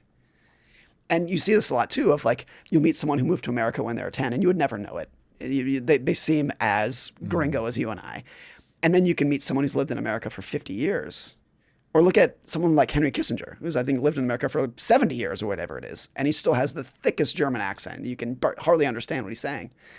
And so, yeah, like all that gets to your point of like, your brain stops accepting new ideas. Charlie Munger says your brain is like the egg, where it's like, once the egg has accepted one sperm, it shuts down. No more sperm are allowed in. And he says that's what your brain is too. Once you've accepted an idea, it's like ingrained in there. And there's a natural tendency to be like, nope, no more. I don't have room for any more ideas. I got this idea. And of course, you can fight back against it. It's not black and white. It just becomes much harder as you age. You have something in your book that I'm just really going to drag us into the depths of hell, and then we are going to climb back out, because I have a strong conviction that some people can change. Yeah. And even though I say that I've given up on adults, obviously I still do the show. In your book, you talk about, I can't remember which one now, but you talk about Pavlov. Yeah. And his dogs. Mm-hmm. Now, I didn't know about the flood. Yeah. Tell me more. So Pavlov's dogs are very well known for, they would drool on command. And what he did is he taught the dogs that when I ring the bell, food is coming. And when a dog knows food is coming, they drool. So what Pavlov, this psychologist, got his dogs to do is whenever I ring the bell, the dog starts drooling. And he could command the dog to drool. It's this neat little study. And a part of the study that was really left out was that this was in Leningrad, Russia. There was this massive, massive flood. And a lot of Pavlov's dogs were wrapped up in the flood. And the water came all the way up to the cages. You had to put the dogs on top of the cages and like push them across the river. They went through this incredible trauma. And Pavlov wrote about after the trauma and the ridiculous stress that the dogs have been through, they lost some of that learned behavior that had been so ingrained in them. Like deep stress rewires your brain. Deep stress leaves a scar on you. And I wrote this in the book as an example, like people who have been through the Great Depression, World War II, the Holocaust, name like the deep, deep scars. That will rewire your brain, and you are not the same person coming out of that. And one of the things I think is so interesting at the end of World War II is that we really did not understand PTSD at all. It was not, we didn't understand much about it. And there were so many veterans who came home from World War II and became raging alcoholics or very depressed or just completely different person because the war fundamentally rewired their brain. They were Pavlov's dogs that once you experience that, something that is ingrained in you before you experience it is gone. It's out of you.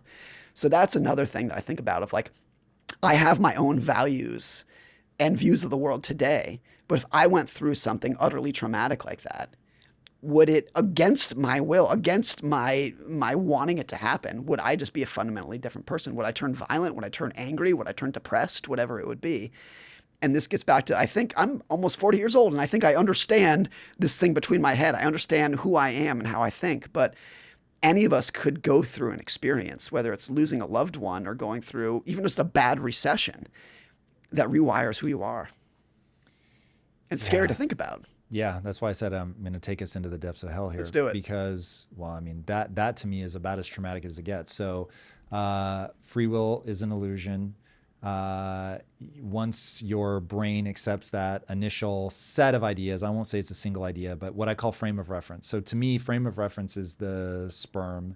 And once you have a frame of reference, you don't even realize it. You don't realize that the egg of your brain has been fertilized, and that's it. That's it. And most people are never able to, let's stretch the metaphor, re-till that soil so that it can, you know, take a new crop, as it were, just to really be all over the place. It's terrifying. And the only thing that makes it worse is that inevitably you will go through something traumatic, and that will make it worse. And it will further break you, and you will be further in a hole. And this is why a grown man can punch one of his best friends in the face because he started reading, and he doesn't understand that it's a rejection of the new and that you're making me feel judged and inferior. He has no sense of that. He just feels like his friend deserves to be punched in the face. He trusts his emotion and he throws the punch. Yeah. And that's why most people will die broke. Now, I think if there is a positive spin on it, and maybe this is you pulling us out of the depths of hell, it's that the trauma is going to change you. It could change you in a positive way. It could. I mean, I think for a lot of people, hitting rock bottom is exactly what they need. And if they have a job loss, or their relationship falls apart, in the moment, it seems like the worst thing that could ever happen to them. But in hindsight, a year or 10 years later, they realize there was no better event in their life. It's exactly what they needed at that moment. And the stress from that fundamentally changed them, maybe in a good way. Maybe it was an entrepreneur who was way too cocky and then lost everything. And then the experience of that made for their next venture. They're going to make new mistakes, but they're not going to make that mistake. So maybe that's the positive spin on it. Like Pavlov's dog stopped drooling. Okay, maybe that wasn't that bad of an idea. I think there are people who came out of the Great Depression, let's say, better for it. They had learned a very valuable lesson. That was the right lesson to learn, and they were smarter for it. Now there's a lot of people who became utterly traumatized from it in a negative way, but I do think there are some people who take those terrible events with some stride. And I think dealing with COVID, for example, regardless of what your views on COVID were, every single person understands viral illness better than they did in 2019. Regardless of what you think should have happened or did happen, we all understand it in a more fundamental way than we did in 2019. So as traumatic as it was for virtually everybody, we're all smarter now because of it. And we all understand something that we did not in 2019. And that's a positive spin on the trauma that we went through. There's an awesome Einstein quote, and he said, the most important decision anybody will ever make is whether they live in a friendly or a hostile universe. What I love about that quote is that he says decision. Mm-hmm. And so was COVID good or bad? It's a decision. There is nothing good or bad, but thinking makes it so. So says Shakespeare. And I think that's right. And I think that's the thing that will pull us out of the depths of hell, is that the depths of hell is simply a frame of reference. And if my frame of reference is that free will is an illusion and therefore I am powerless to do anything, and so I might as well just sit around, then I'm screwed. But if I instead go, all right, well, if I'm just a billiard ball, let me take the most optimistic, joy-filled response that I can have to this, that I can even think of, and just say, that's my role as the billiard ball, is to live the most loving, joyful, fulfilled life humanly possible. And how do I know? Because I have that impulse. Cool. Yeah. Then do that and be that billiard ball. But if you decide that things are bad, they're going to be bad. Yeah. If you decide that you can get better, even though, let's say it's way harder for you, fair. Like finance does not come easily to me, brutally difficult. And yet I've managed to make part of my business that I have gotten tens of millions, more views on my, in fact, way more, tens and tens of millions of views on my finance-based content. Yeah.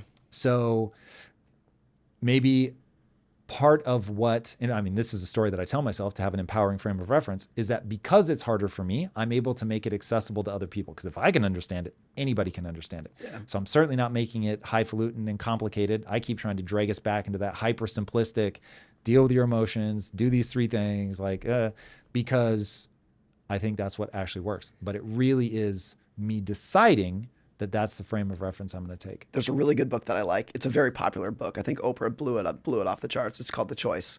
And it's about this Holocaust survivor who was in Auschwitz. She survived. Lady, yeah. Her family did not survive. She survived. And when she came back, and obviously just a PTSD in an order of magnitude that I don't think you and I could comprehend. And when she came back, she eventually moved to America. And she became a psychologist to help other people with with PTSD. And the book is called The Choice because it was a choice she made to use this trauma that she had to try to help other people and have a positive spin on it, if you can do that with something like the Holocaust. And did that help her PTSD? Was she, was it a positive outcome from it? Like, I think that's probably a step too far. But it was her choice to say, I'm going to use this horrible, terrible experience rather than dwelling on it to learn psychology, to become a therapist, and to help other people who are dealing with trauma themselves.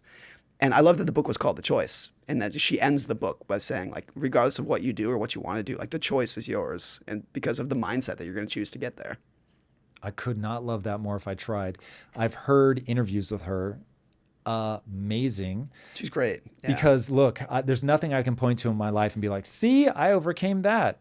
But it doesn't get much more brutal than either the gulags or the concentration camps. It's the worst. Just a very quick story, not to get too graphic about this, but there's one story that sticks out. When Auschwitz was liberated, she was in Auschwitz. I think she was actually moved to another camp. The Allied soldiers, the US and the British soldiers, are walking through the concentration camp. Most of the people are dead on the ground. So the soldiers say, if you're alive, raise your hand. Oh, and she didn't have the energy to raise her hand. She was so sick and withered, she didn't have the energy to do it. And she thinks that they're about to leave her. And she has the energy to kick a can next to her to get their attention. Whoa. And that's how they found it. So, again, it's a level of trauma that you and I couldn't fathom. The ordinary person could not, even in a million years, fathom. Jeez. And to use that as the launching stone for her career to become a therapist, to help other people who've been through tragedy. It's a remarkable book. Remarkable. I assume you've read Man's Search for Meaning? Yes. You had a similar response like to 2 that weeks book. ago, actually. Really? Yeah, I hadn't read it until then. Oh yeah. my God. Yeah. I'm a little I jealous. heard about it forever, of course. So good. It's so amazing good. book. One of the things that sticks out from that book, he talks about a lot of people in the concentration camps. The people who made it were the ones who had something to live for, who had a family. And even if they didn't know if their family were still alive, and for most of them the answer was no, they are not. But if they had an idea in their head, I need to survive so I can see my son again, so I can see my wife, my daughter again. Those are people who made it. But the people who didn't have anything to live for are the ones who gave up very quickly and just let it go. And so their actual physical health was determined by their mindset of do I have a goal to live for? And that was literally what was the difference between life and death for these people. Yeah. It's astounding. Astounding. It's exactly why I am so convinced that mindset won't solve all of your problems, but everything is downstream of your mindset. And so if you don't get that right, down to the frame of reference. So I'm in a concentration camp. I mean, this is literally straight from Man's Search for Meaning. I'm in a concentration camp. I must give meaning to my suffering. And if my suffering has meaning, I'll be able to endure it. If it does not have suffering, then he said in the book that you could predict within 72 hours when somebody would die. Who's going to make it? Yeah. Because as soon as they no longer had a reason for their suffering, he's like, they'll be dead in 3 days. You give up so easily. That is crazy. Yeah. That ultimately is your mind that is the difference between life and death? There's a very popular book right now written by a hospice nurse who spends her entire career dealing with people who are about to die. And it's a fascinating book just talking about the end of life experience.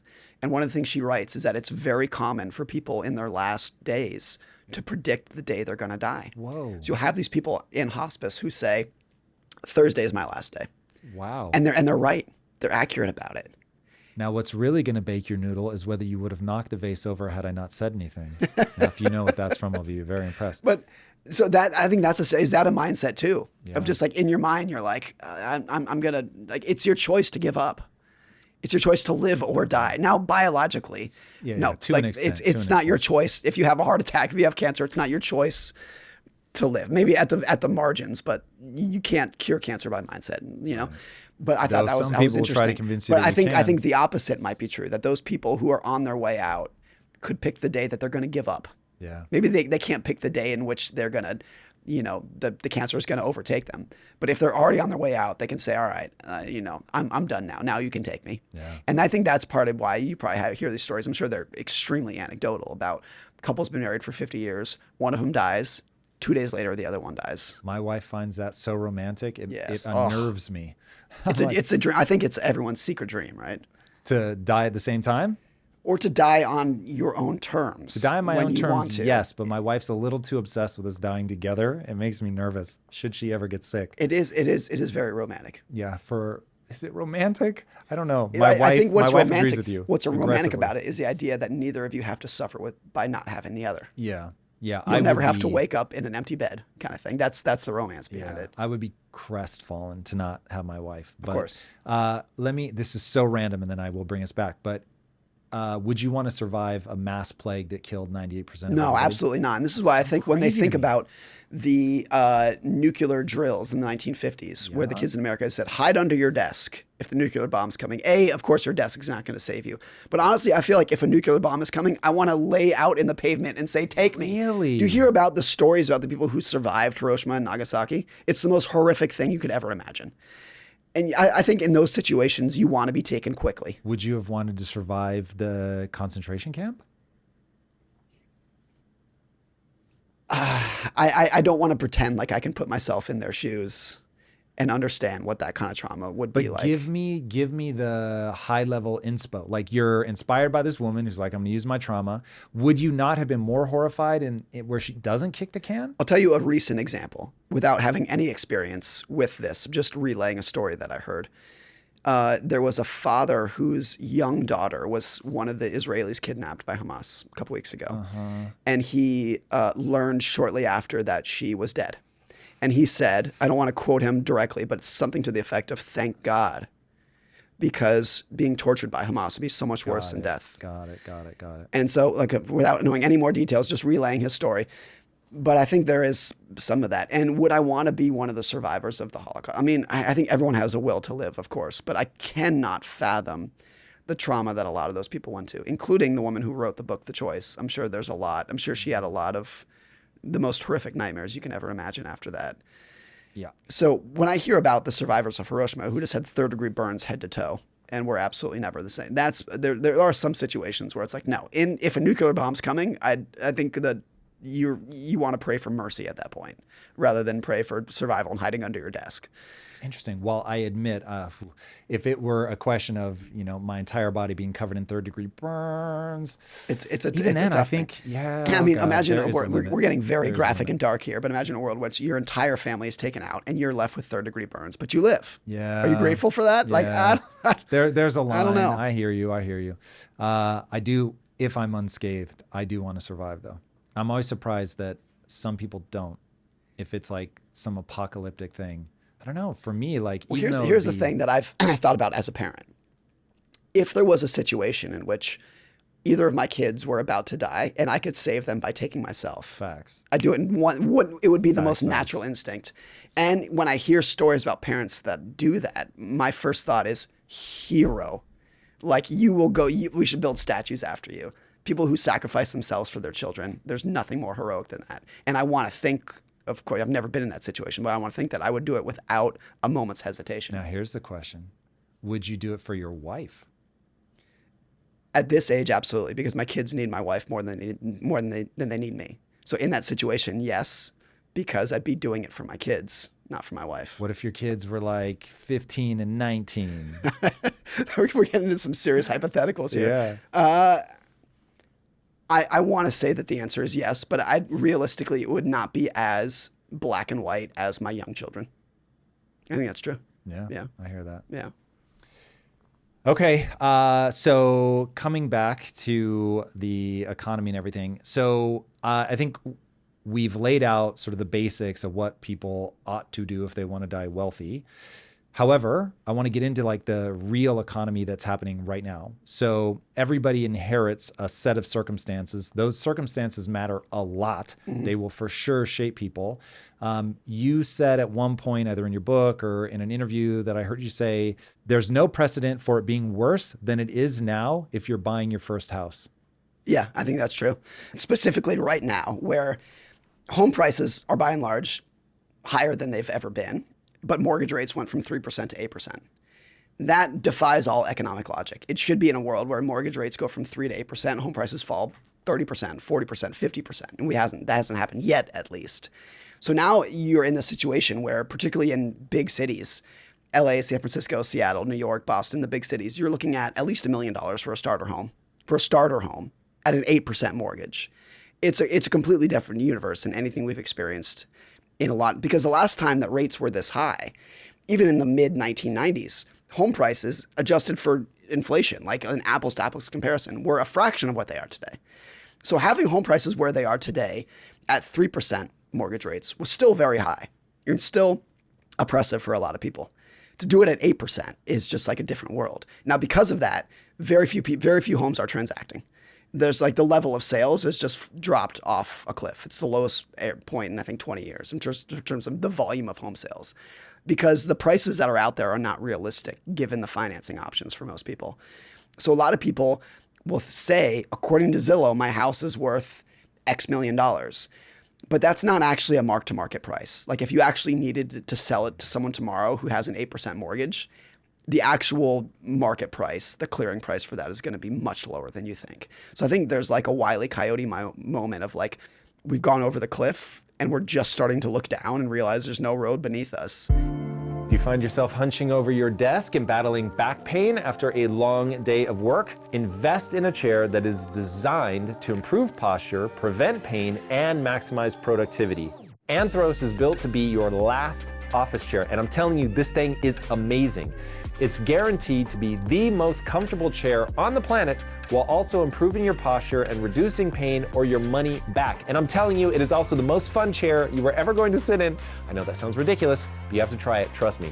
I have an Anthros chair myself, and it is not just me. Everyone in this office fights over this chair. I am not kidding. I have never had more fun or comfort sitting in a chair. This thing is amazing. Head over to anthros.com/impact and get $200 off your purchase. There's one of three things needs to change. Either incomes need to surge, either mortgage rates need to come down, or home prices need to come down. Like one of those three or a combination of those has to occur. You can't keep this situation that we have going indefinitely. So would you call it a housing crisis that we're having now? Is there a set of other things going on in the economy that makes this a good or bad time? Like what, if you were going to paint a generalized picture of what's happening now, especially for young people? What's good right now is that unemployment is incredibly low. Having an unemployment rate below 4%, other than the late 1990s and a period in the 1950s, it's lower now than it's ever been. And it's even lower now than it was in the late 1990s that we associate with like the best economy that's ever existed. It's lower now than it was back then. Unemployment rate is crazy, crazy low. If you want a job, jobs are out there. So that's a major tailwind that we have that's propping a lot of this up. If you took today's housing market, very high prices, very high mortgage rates, and you mix that with high unemployment, everything falls apart. Everything breaks. So I think a very strong employment market that we have today can mask a lot of challenges. The other thing is that during COVID, the amount of stimulus that went out, trillions of dollars of stimulus, during a period where people were locked in their homes, they saved that up. And what's called excess savings was trillions and trillions of dollars of money, and by and large, that benefited the poorest people the most. The people who had the least money in their checking account before COVID had the biggest percentage boom. Really. Like those are the people for whom their financial situation just utterly changed overnight. And a lot of that excess savings still exists. Not as much as did 2 years ago. But people, like households in general, are in a better financial shape right now than they've been in a very long period of time. Including, you can say mortgage rates are 8% today for the people who are buying a new house today. But so many people locked in a 3% mortgage, either because they bought in previous years or they refinanced in 2021. So to the extent that they don't need to move, and someday they might eventually need to move, but if you're locked in at a 3% mortgage in a world where you're getting an 8% raise every year, like that's a boon. That's an amazing situation to be in. So there's all these like weird breakages mixed with a lot of great things that are happening in the economy at the same time. So many people were predicting recession. I'll be honest, as a person who is very tied to advertising, I can just tell you things ain't what they used to be. Yeah. So advertising money is pulling back. Advertisers are definitely expecting something bad to happen for sure. So from where I'm sitting, the economy feels soft. It feels like Wile E. Coyote has run off the road and is looking down. It's just no one has reported back what they actually see yet, but everybody's paranoid that they're going to see something bad. That's how it feels from where I'm sitting. Yeah. Is that people just being paranoid? What's the... I mean, not to get too technical about this, how much of that is literally when Apple changed the tracking feature and all of a sudden advertising got less potent than it used to be? Isn't that at least part of this? That wouldn't matter for the advertising that we deal with because we interface with it through YouTube. Yeah. But when we're trying to advertise our stuff, that matters, but not the inbound. I mean, one other way to phrase this is that, is the economy weak today? No. Is it weaker than it was in 2021? Yes. But 2021 was the anomaly. Today is not the anomaly. So even if it is weaker by any metric, and unemployment, income growth, household debt to income ratios, it's doing very well today. Now, the history of all of these things is that the speed in which you can break that narrative is very quickly. So the year 2000, strongest economy that's ever existed. 2001, everything fell to pieces. 2007, absolutely on top of the world. 2008, worst year since the Great Depression. So even if I can say all these things are going well today, we could be talking 2 months from now and be in a completely different world. It's usually not a slow thing that kind of trickles in. It's like most recessions are usually a big exogenous event that hits, like Lehman Brothers goes bankrupt, or COVID, or 9/11, that just throws things for a loop. So just because I can sit here today and say things are very good, it doesn't mean that 30 or 60 days from now that narrative can't be completely unwound. Now, and that's why forecasting is so difficult. Now, you said the narrative. So how much of this, and this is one thing that freaks me out about the economy and money, it's basically just a public confidence. It's feelings.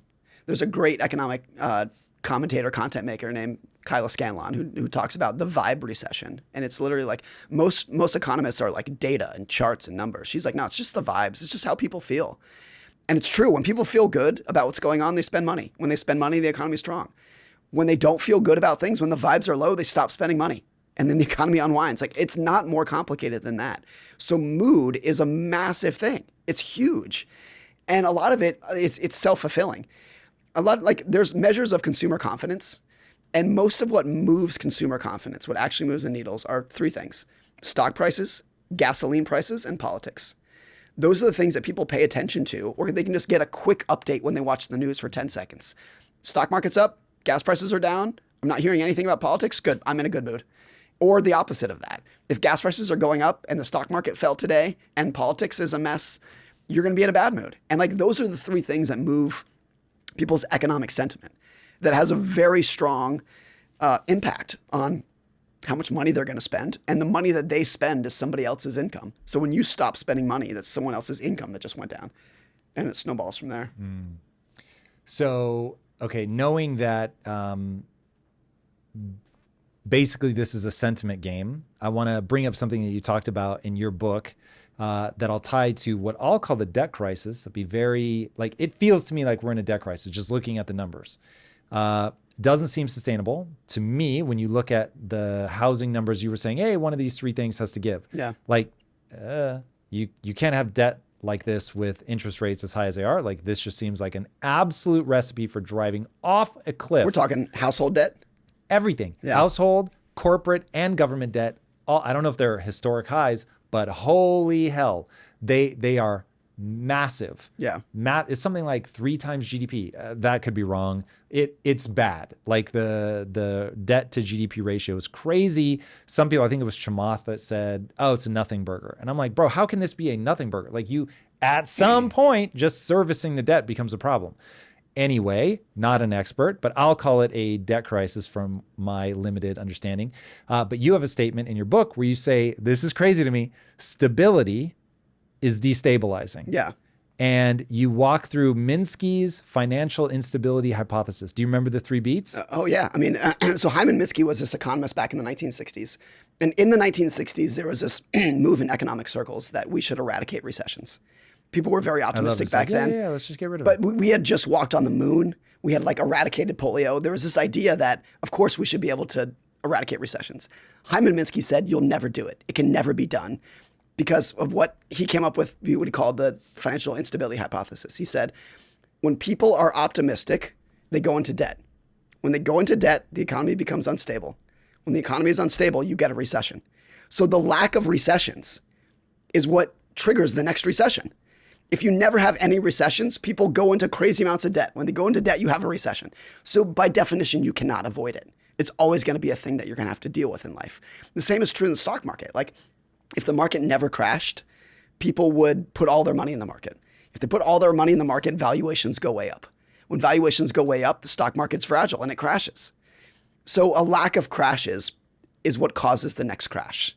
It's just, it breeds a level of over-optimism and over-complacency that causes the next crash. So when you accept that, just like the nature of how cyclical these things are, then you don't pretend that we're going to be in some sort of stable zone or that we can stop these or that the next recession is caused because this politician and that policymaker necessarily made a mistake. That's just an innate part of how any capitalistic society works.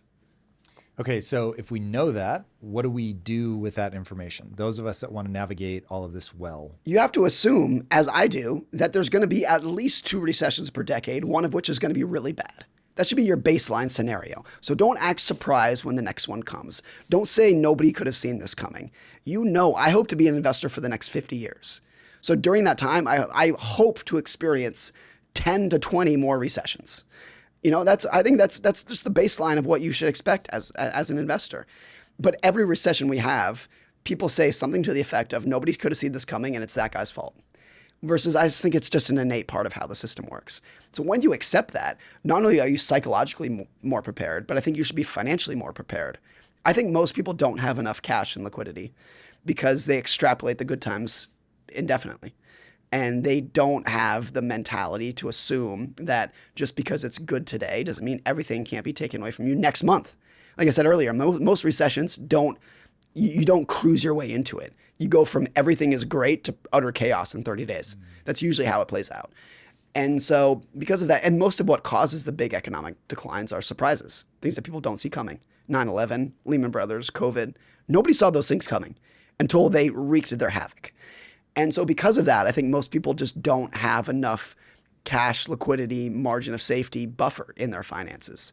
So accepting that just the natural path of what we've gone through in the past and that these crashes are inevitable pushes you naturally towards a greater degree of safety. Not because you're conservative, but because you want to be able to survive and endure all of those challenges so you can stick around long enough to be a good long-term investor. Okay, so what does that look like? What's the play? So if I know that I'm going to get 2 of these a decade, one's going to be super gnarly, is it an amount of my paycheck that I invest every month no matter what? Is it that some of my paycheck goes to the stocks, some goes to cash?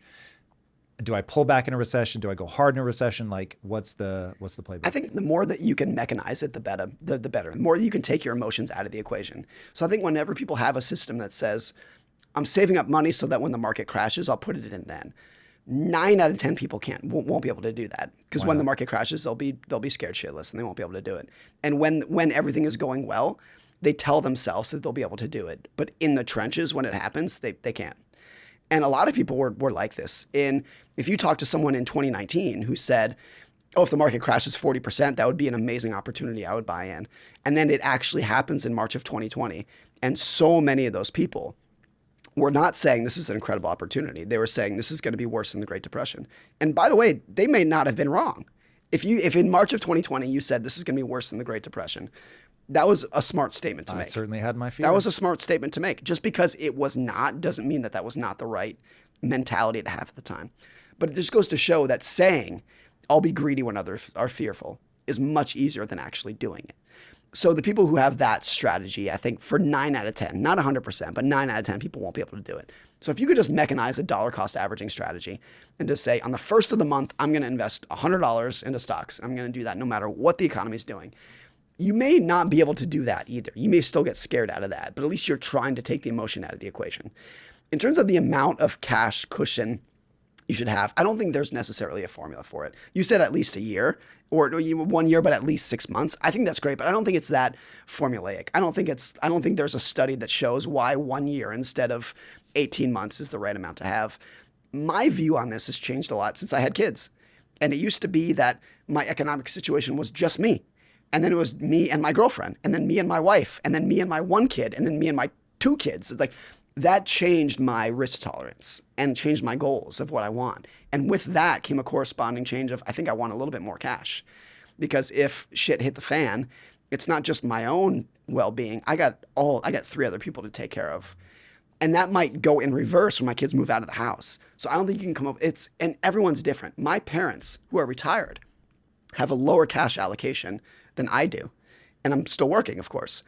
That doesn't make any sense, but they know what they're doing and I know what I'm doing. I just think I sleep better with this, having more cash, but they don't need it. They sleep just fine having what they have, even being fully aware of the risks that they're taking. So everyone's risk tolerance for these things is going to be different too. There's no greater nightmare for me than not being able to take care of my family in any degree, to deny them something that a need that they would have, or even some sort of desire that they would have because I took too much risk in the stock market. To me, that's just, in my own mind, that's a degree of failure that I wouldn't want to put up with. But other people would disagree with that. And they would say, no, if I lost everything, I think I'd be okay. And I pick myself up and keep going. I don't think I have that mindset for myself. And I just embrace that that's not my personality. I kind of wish I did. But that's just how I'm wired. I'm not. So I think I'd lean towards more of the let's make sure that we can get through this side. And by the way, I don't think that's conservative. I think what I'm really focused on is endurance to make sure that I never get kicked out of the game, to ensure that the stocks that I do own, I'm never forced to sell them so that I can hold them for 50 years because that's when compounding just goes nuts. And so a lot of it, it's like the reason that it's like a barbell finance. I'm super conservative over here so that I can take risks over here. And if I was less conservative over here, I wouldn't be able to maintain these risks that I'm taking. What are here and here? So you're conservative in cash and stocks. Let's say that. Let's just keep it really simple. The more cash that I have, the higher the odds that I'll be able to hold the stocks that I own for 50 years. The less cash that I have, the higher the odds that I'm going to be forced to sell them because I need the money. And so that's how I view it. It's like having that conservative portfolio is actually one of the most optimistic things you can do. I'm so bullish on the stocks that I own for the next 50 years that I want to make sure in no scenario am I forced to sell them early. Charlie Munger has a quote. He says, the first rule of compounding is to never interrupt it unnecessarily. So that's what I try to do with my money. How do you decide what stocks to buy? I keep it as simple as possible. I own broad-based index funds, Vanguard index funds, because the variable that I want to focus on is endurance and longevity, not the right sector and whatnot, because I know that if I can earn average returns in an index fund for an above average period of time, not only am I going to achieve every financial goal that I have, it'll literally put you in the top 5% or top 2% of investors without trying. And there's so many investors who spend their entire careers, 60 hours a week, trying to beat the market. And they have nothing to show for it. Versus you can end up in the top 2% of professional investors without doing anything. Like that to me, it's always just been so appealing to me for that. And if your outperformance comes from longevity and endurance rather than beating the market in a single given year, you can, I know investors who can have and will continue to beat the market. So I'm not one of the passive investors who says nobody can do it. Those people exist. I'm not one of them. But I know that if I invested with those people or tried those strategies, the odds would decrease that I could keep it going for 50 years. But if I can be average for 50 years, I have very high confidence that I can pull that off. And the results, if I can pull it off, will be extraordinary. So like that's good enough for me. It's interesting. Good enough. That is an idea that is throughout your book, that the people that really feel like, okay, this is all I need, I don't need more than this, they're going to have a much easier time than the person that keeps shifting the goalposts. Yeah. What is that psychological principle? What's the problem at work? I think, there's a quote from John D. Rockefeller where he was worth, zillions and zillions of dollars. And someone says, how much is enough? And he says, just a little bit more. And that mentality is like exists for everyone. Like the right amount of money is just more than you have right now, no matter what the amount is. And I think there are decabillionaires for whom the ideal amount of money is just twice as much as what they have. Like that never ends. So I think unless like having enough money doesn't mean that you have no aspirations for more. I think to me enough means that I go out of my way to manage my expectations with as much emphasis as I do improving my circumstances. So it's just reminding myself that like what actually gains happiness in any endeavor in life is the gap between your expectations and your circumstances. So you need to put just as much effort and emphasis into both sides of that equation and keeping your expectations low and realizing that like, look, I have aspirations for more. I want more money. I want a more successful career. But if everything ended here today, I think I'd be just fine. Because I think what I have right now is enough, even if I have ambitions. And I think getting those two things to coexist is really important. How do you get them to coexist? How do you simultaneously want more and be perfectly content where you're at? It's really hard. I think a lot of it has been natural in terms of what my wife and I like doing is like going for walks and going kayaking and going for hikes and stuff. It's not things that require, it's not a materialistic or a business or an entrepreneurial set of goals. I find so much pleasure just reading and listening to podcasts and whatnot. That's kind of my steady state. So a lot of it is just a personality driven thing of like what I have right now. As I said earlier, what I really want is freedom and independence. And I'm fanatical about gaining that because once I gain that, then the thing that I actually want, which is just a life of control where I can read and hang out with my friends and the people who I love, that all falls into place. So a lot of it, but I think there are definitely people, take the extreme examples, Jeff Bezos, Elon Musk, for whom nothing has been or will ever be enough. And, I don't think there's any world in which I would become even remotely close to that kind of successful and not just pull the ripcord and be done and then go read books in my independent, quiet, private life. But I'm glad that people like that exist. People for whom nothing is never enough. Like, there's no goal that's ever going to just say, okay, now I have everything I want, because that's why they're successful. Mark Zuckerberg was offered $1 billion cash for Facebook in 2007, I think it was. And he was like 23 at the time, something like that. And for him to turn that down, that's a 1 in a billion kind of person who could say like, no, like we're going to build this company. I'm going to turn down $1 billion cash in my pocket and just keep doing this. That's a very rare mindset. So I'm thrilled and grateful that those people exist. I'm not one of them, and I think most people are not one of them either. What they really want is some degree of independence and autonomy, and once they gain that, then the material side of it, like it's all enough. I've heard you speak pretty, I think, wisely about the fact that you are going to need to do something with your time. So when you look at the FIRE guys, Financial independence, retire early. There we go. I got the retire early part. I can't remember the beginning. What's your critique on that? So many of those people who retired at age 32, it's really fun for like a month and then they're bored to tears. I've done this thing for years where every December, I take the month of December off of work. I don't work in December. And every year leading up to it, October, November, I'm like, December's right around the corner. It's going to be so great. Just hanging out, sleeping in, playing with my kids, going for hikes. And every December, the same thing happens. Really fun for about a week. By December 7th, I'm bored. Really? By December 15th, I'm borderline depressed. Wow. Every year it happens. But I still like the idea of it. But the takeaway from that is what I actually like doing is being productive. I like working. And I enjoy what I do. And when I strip it out of my life, it's a missing piece that I want back. So I'm actually glad that I do it every year, because at the end of that, by December 15th, I have a newfound appreciation for my job. And I think a lot of people in the FIRE movement realize that too. They have this fanatical desire to retire with not a single thought about what they're going to do after that. And a lot of them are just bored to tears, particularly because all of their peers are working. So when they retire, they're like, hey, Wednesday at noon, what are you doing? And their friends are like, I'm working. What are you doing? So they don't have anyone to spend much time with. And I think by and large, the reason that traditional retirees don't fall into that is because they reach a phase in their life where they can't keep working physically or mentally. So they don't really have much of a choice. But for people who have a cognitive, they have the horsepower to keep working and the will and the drive to keep working, but they intentionally extract themselves from the system. They realize that like, no, actually the work and being productive and contributing to society was a big part of their identity. And once it's gone, they want it back really quickly. So a lot of those people in the FIRE movement will do it for 6 months or a year. And maybe it's a fun 6 months or a year. Maybe they do some traveling, whatever. But a lot of them fall back into what looks like work. Really interesting is that guy named Mr. Money Mustache, who was kind of the front runner of the FIRE movement. He's like the godfather of it. He's such a cool guy. His name's Pete Adney. He runs a blog called Mr. Money Mustache. And I think he was one of the first people to achieve FIRE and then take it mainstream. But he makes a big point of like when he retired meant that he stopped working for other people. After that, he just started his own businesses. So he was still working and being very productive and making a lot of money. It just looked like retirement because he didn't have a boss and he was doing everything on his own terms. So I think of like rather than like in the FIRE phrase, it's the retire word that I like. Financial independence is amazing. If you can gain independence and autonomy, to me, that's like the financial nirvana. But you're still going to work. You're still going to contribute to society. You're still going to put your brain to work every morning. You're just doing it on your own terms for the people who you want to work for, doing the projects that you want to work on, during the times that you want to work on, able to switch to a new project whenever you want to. That's the autonomy that people want.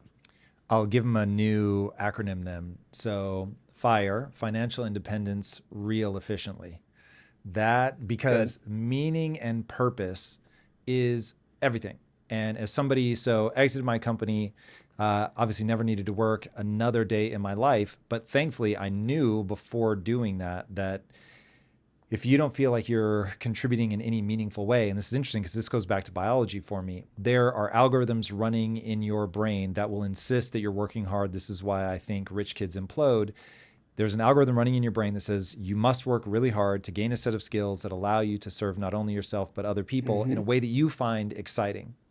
And if you do that, you'll be fulfilled. If you don't do that, you will have a deep sense of disease. Nothing will feel right. You just will all feel bad and wrong.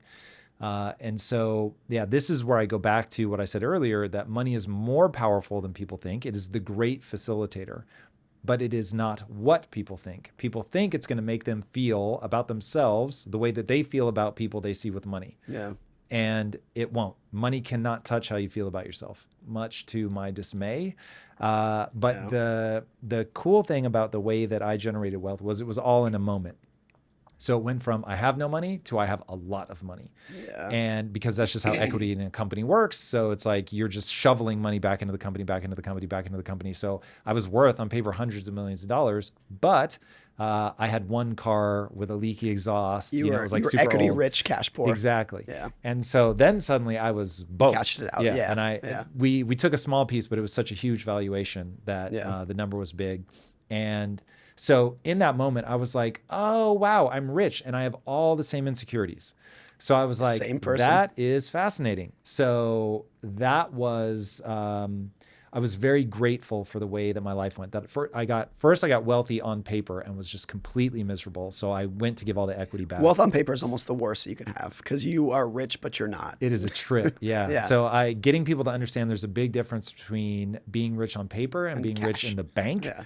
And so when you see all these numbers, oh my God, he's worth, whatever, $80 billion. Like he does not have, look, I'm sure that person's doing just fine, but they don't have 80 billion sitting in the bank, right? So that's if they were to sell all of their company, then they would be worth. So when I hear people railing about, like, oh, they're hogging all the money, it's like they don't actually. The money doesn't exist. Yeah. It's a theoretical thing until you reach for it. Correct. And then you probably disrupt the value of your company anyway. And so the value will go down. Of course. If Musk tried to sell all of his Tesla stock tomorrow, Tesla stock would fall 50%. Yeah. And all of a sudden he'd be worth half as much as he was. Yes. And have created a just firestorm of problems in his life, being sued by investors and it's theoretical wealth. Yeah. So all right. So if somebody is really trying to get a beat on the economy right now, should they be worried about debt? Is it just like take care of yourself and just worry about your personal debt? Like, how do you, I know you don't think anybody should spend time trying to predict the market, but are there things that people can do to not paint themselves into a stupid corner so that they end up having to fire sale, whether it's their house or whatever? And because you've already answered in terms of stocks, we won't have enough cash. We don't have to worry about that. But I have started paying attention a lot to macro movements out of a concern for humanity, more than I'm worried about myself or that I'm trying to like time the market to make a ton of money. But it does seem meaningful. So the question is, am I chasing something stupid here and I should just stop paying attention? Or is there a there? Here's how I'd phrase it. And a lot of people will disagree with this. And I may not even push back against their disagreements. I don't think there are any macroeconomic risks today that are more serious than have not existed for the last 100 years. It's not to say that there are not big risks today. Of course there are. Debt, inflation, interest rates, those are all very real things. But let's not pretend that we've ever been in an economy in which there were no risks. So let's not pretend like things have always been great, but today in 2023, things are now very bad and it's different from how it used to be. There's always been massive economic risks that have come to fruition. The Great Depression, the inflation in the 1970s, in the early 1980s, interest rates were 17%. Like 9/11, COVID, we've always dealt with massive, massive risks. In fact, if I had to look at like in my lifetime, when was the economy the riskiest that it had ever been? Well, with the benefit of hindsight, I would say 2006, 2007.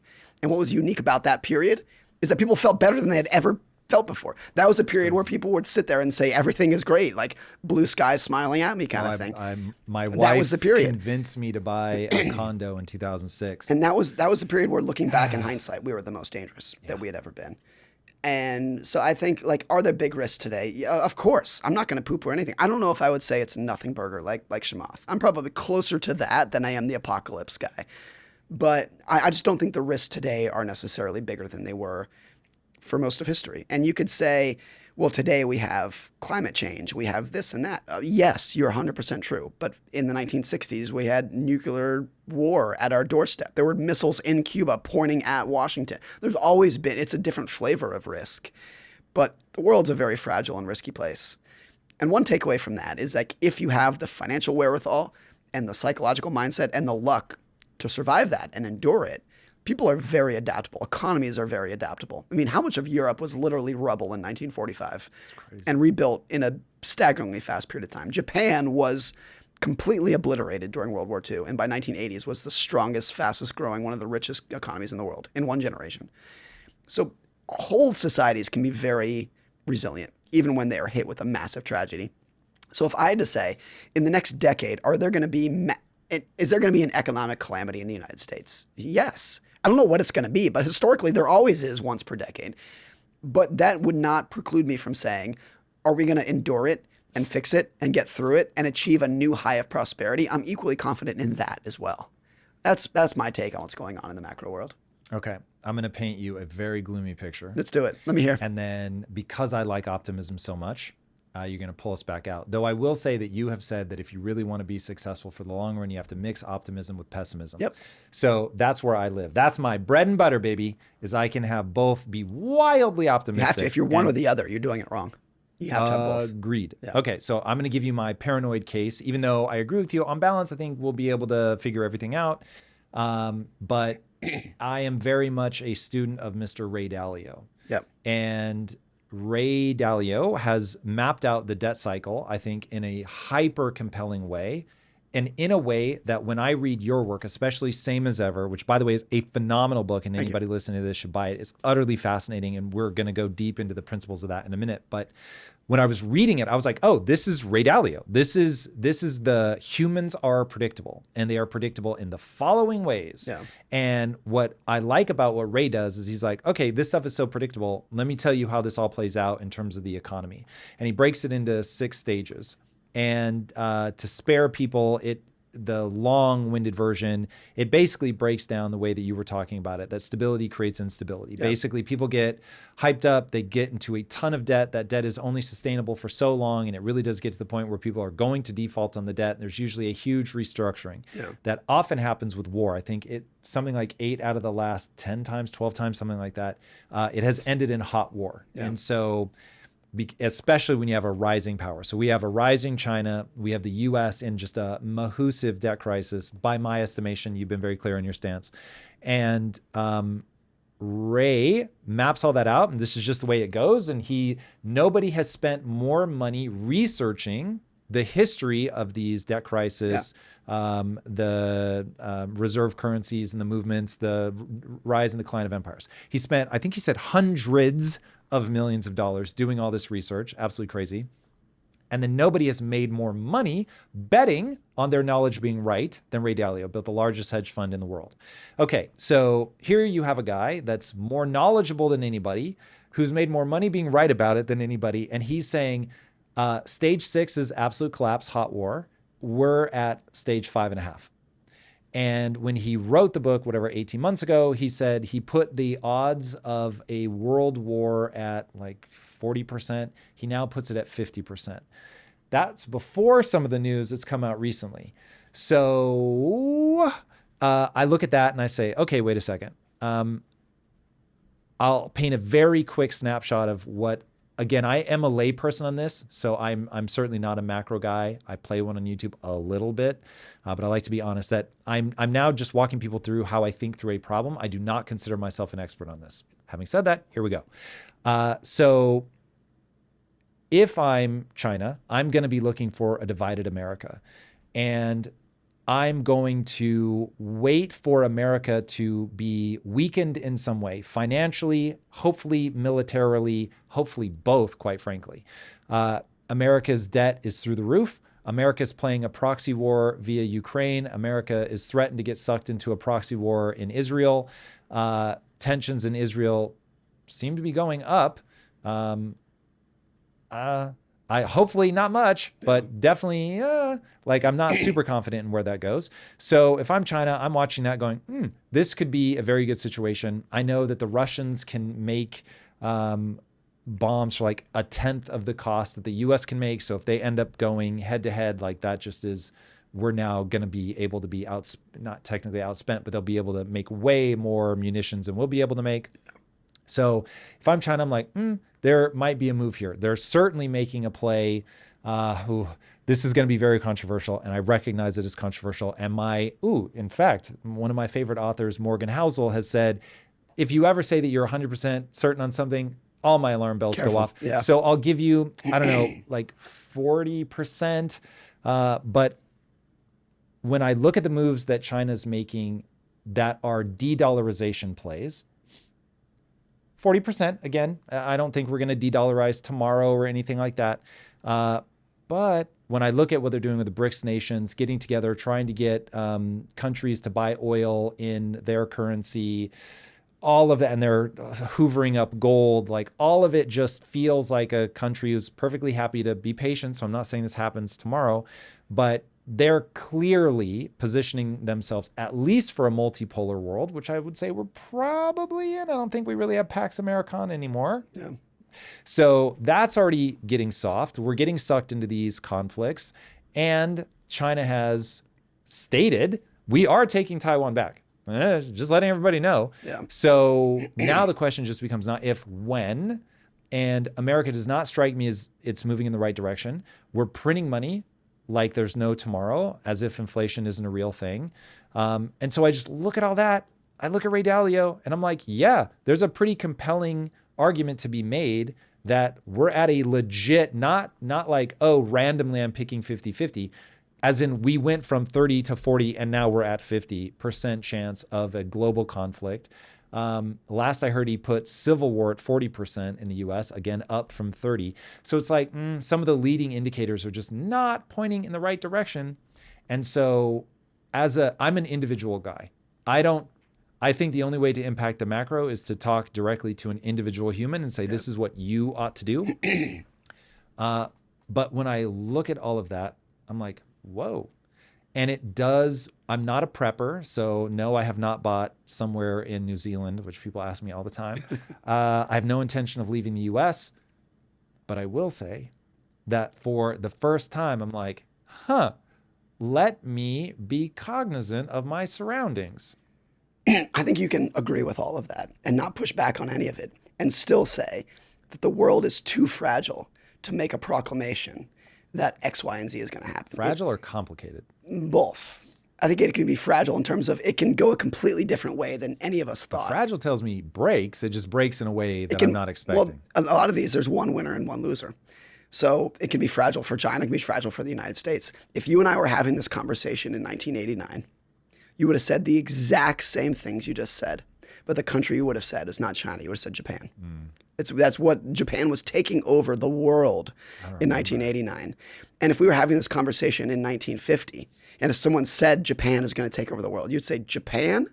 Those people who are just literally, they can't feed themselves right now. And if you were having this conversation in the 1920s and you said the United Kingdom is going to lose it, it's not going to be the world superpower anymore. The pound is not going to be the reserve currency anymore.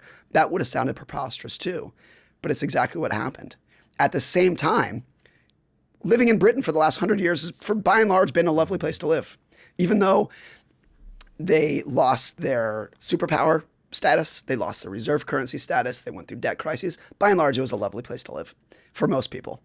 And it was one of the richest, safest, most prosperous countries to live in for the last 100 years. So even if the things that you are saying come true, and I would not put any weight on, even if I don't disagree with it, I have no rebuttals to it.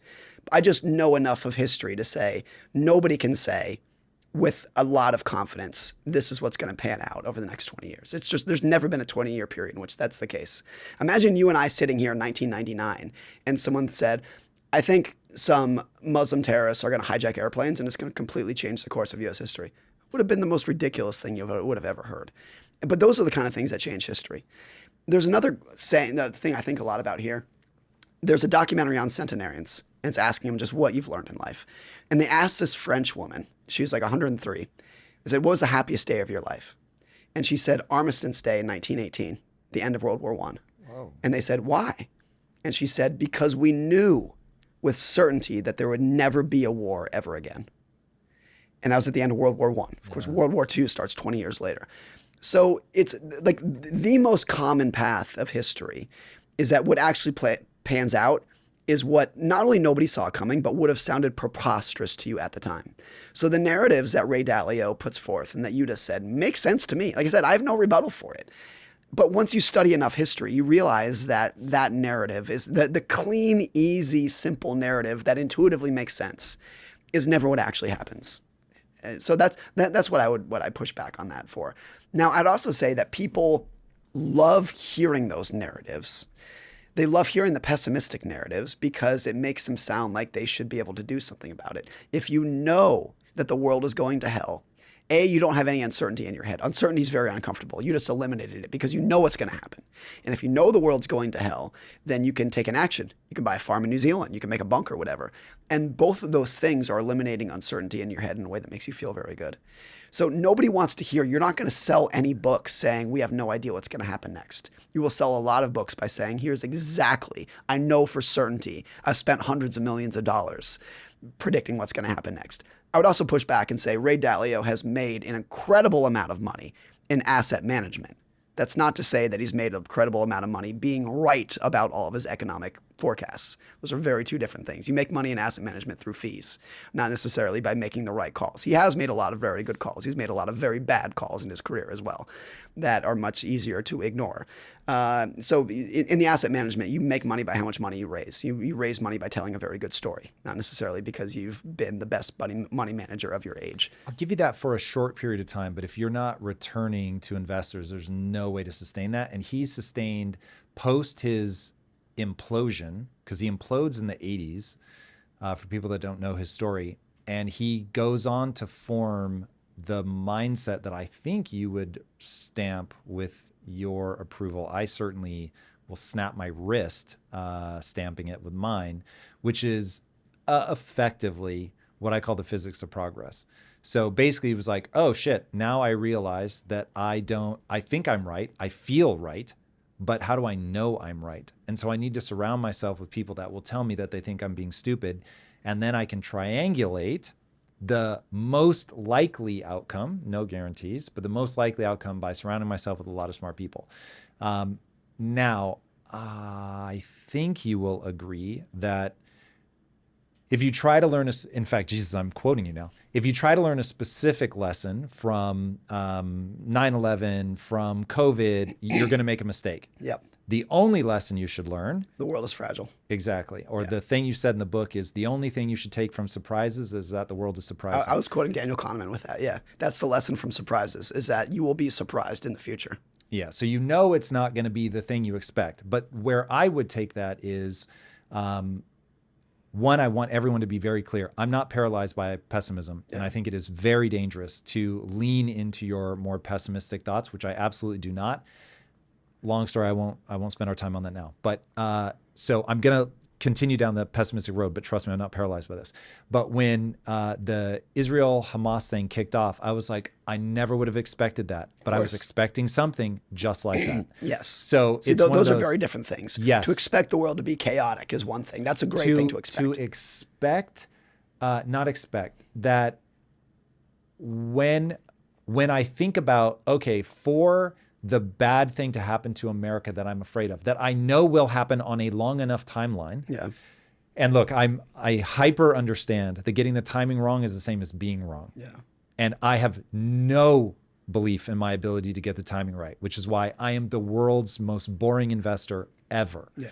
Much like you, people would be very unexcited to hear that I do not trust myself to day trade, blah, blah, blah, all that. Anyway. But when it popped off, I was like, yep, like this is exactly the kind of thing I expect to happen in the world. So I had been hearing like over the last few years, like right before COVID, no, it was, I think even after COVID popped off, that people were saying, very smart people were saying things like, maybe the world is so interconnected now that we could never have another global recession. What? Those are the kind of statements that, you know, if you're any student of history, you know, those are the ridiculous statements. And so I think what you can say is that there will never be another pandemic like COVID. There will be more pandemics, but they'll come in a different flavor and a different time with a different lethality, whatever it would be. There will be more world wars, but there's never going to look like World War II again. That's what trips people up, is like you learn a specific lesson about how to avoid a specific thing. So you think we've eliminated that risk. But the same flavor of risk can come just in a slightly different form. I really wanted to believe we were at the end of history. And now it's very comforting to think that we are. Yeah. But that's kind of the theme of the book, is that there's all these facets of behavior that have always been with us and will never go away. It's always like, no matter what happens in the future and no matter what kind of wars you have or recessions you have or what happens, you know with certainty that certain behaviors of how people respond to greed and fear and risk and uncertainty are always going to be the same. What are they? So rather than pretending that we can predict the change, let's focus on what we know is going to be part of our future. How people adjust their expectations with their circumstances. It's always been like that, and it will be like that in the future. So that's a big part of this. How fragile the world is the first chapter of the book. How narratives and stories are what gets people's attention. And if you tell a good story, not have the right answer, if you just tell a good story, you get people to nod their heads. It's those kind of things that I try to tackle in the book. So what are some of the things that we need to be most aware of in the context of navigating this world well? It doesn't have to necessarily be about money specifically, but that's such a big part. You said there's two things people are always going to care about: health and money. Yeah. I'll sign off on that. Yeah. And those are two things that impact you whether you like them or not. It doesn't matter if you're not interested in health and money. They're interested in you. Right. And so everyone, I think, has some duty to at least have a basic knowledge of those two topics. And the fact that those are the two topics that are not taught in school is one of the craziest things you can imagine. Ever. Drill down on algebra and trigonometry. Don't give two shits about health and money is kind of the view of the education system. It's a pretty wild thing to think about. What's interesting to me, though, is whenever a discovery is made, the person who made the discovery could never predict the echo of their discovery. Yeah. Your book, if it's that discovery, the fact that those things are not taught in school is predicted by your own book. Because here's why those things don't get taught in school. If you were already good at that, then you would go do that thing. And this doesn't mean that those who can do and those who can't teach. It means that teaching is a thing unto itself. Yeah. It is not the skill set that you teach. Yes. Teaching is a skill set. It's not that you're So- the expert in money. So Exactly. yeah. So when people say, why isn't mindset taught in school? Because they don't understand it. And you can't distill it to a formula that can be cleanly taught, which is why they teach yes, you algebra can. and trigonometry. But it's harder to test. I always say the most important decision anyone will ever make is whether, when, and whom to marry. It's probably one of the most important decisions. One of, if not the most important decisions Oh you'll man, ever make. I'll give you that. And why is that not 100%. taught in school? Because you can't distill it to a formula. Because everybody's different. What you want's different from what I want. What you know want what's out of a crazy? wife is different from what I want out There of a is wife. some rebellious part of me that just cannot allow it to be said that it can't be reduced to a formula. But I think that's why they teach trigonometry and not how to find a spouse. Because it can be reduced Because to a it formula? can be reduced to a formula. And what is reduced to a formula, even if it's not relevant to your life, sorry, trigonometry, it's not. But you can reduce it to a formula. So we're going to make sure everyone has to take that. But the most important things in your life, how to find a spouse, you can't reduce it to a formula. So we're not even going to pretend to try to teach you about it. I think that's why it happens. Can I give you the formula for finding the perfect spouse? I'm going to push back on it, but sure. Please. I hope you do, because then you're going to enlighten Without me. even knowing it. So Yeah. here, I love that. Okay, here's how you find the perfect spouse. So the most important thing is you need to make sure that you find somebody whose values match yours. Okay. But that they have a different perspective than you have, so a different frame of reference. The reason for that is you guys are going to go through this life as a pair, and your job is to solve problems better than you would have otherwise. Now, I don't have kids, but I still think that's the wisest framing. Yeah. Like when you look at it from an evolutionary standpoint, men and women coming together, the whole point is for you to raise kids and pass your genes into the next generation. So you are optimized from a biological standpoint to do that. So you want to come together with somebody that's going to remove some of your blind spots so that you guys can raise a kid effectively and be caught off guard by a lot less than you would otherwise be. The reason you need to share values is you are going to collide a lot on base assumptions. Those are going to be the bulk of a lot of your fights, but you'll be able to navigate your way through those because that's just, you're not understanding the other person's view of themselves or the world. So once you understand, oh, I believe that public schools are terrible and they rot the brains of your kids. And the other person believes you need to be around other children so that they can be, introduced to multiple ideas and have friends and learn how to connect. Once you understand, oh, the reason I was saying homeschool is because I think it's going to rot their brain. The reason that you were saying send them to school, okay, that's different base assumptions. You can get to the same page and try to convince each other. If you have different values, on the other hand, now this becomes a collision. Base assumptions are what you believe is, and then values are what you believe ought to be. So it doesn't matter what is. So now you can't use facts to navigate that. That's just going to come down to like religion. Yeah. So I believe it ought to be this way. If you collide on that, the odds of you being able to convince each other are basically zero. So when people have values collisions, the relationship's going to be terrible, and that's why you're going to end up being profoundly unhappy. Yeah. Okay, another thing, make sure that you guys, one of the values that you have is that you're going to elevate each other. So they feel better about themselves when they're with you than they feel when they're without you. Another one, make sure that, at least until you have kids, you're their number one, because otherwise I don't know why people sacrifice to be in a relationship. Yep. There's a few more, I'll stop there, but like how am I doing My so only far? pushback, I don't disagree with any of those, but I would be willing to bet. So it can be turned into a formula? Making this, Can I get that making this concession? number up, I would bet that 90% of people on the altar say, I check every one of those boxes, and half of them will get divorced. So I think it's an idealized set of goals to have. So what is it I don't that know if they're it's a formula bad for at? success. I think most people want the wrong things and want too much out of marriage. They expect their partner to fix all of their problems in life for them.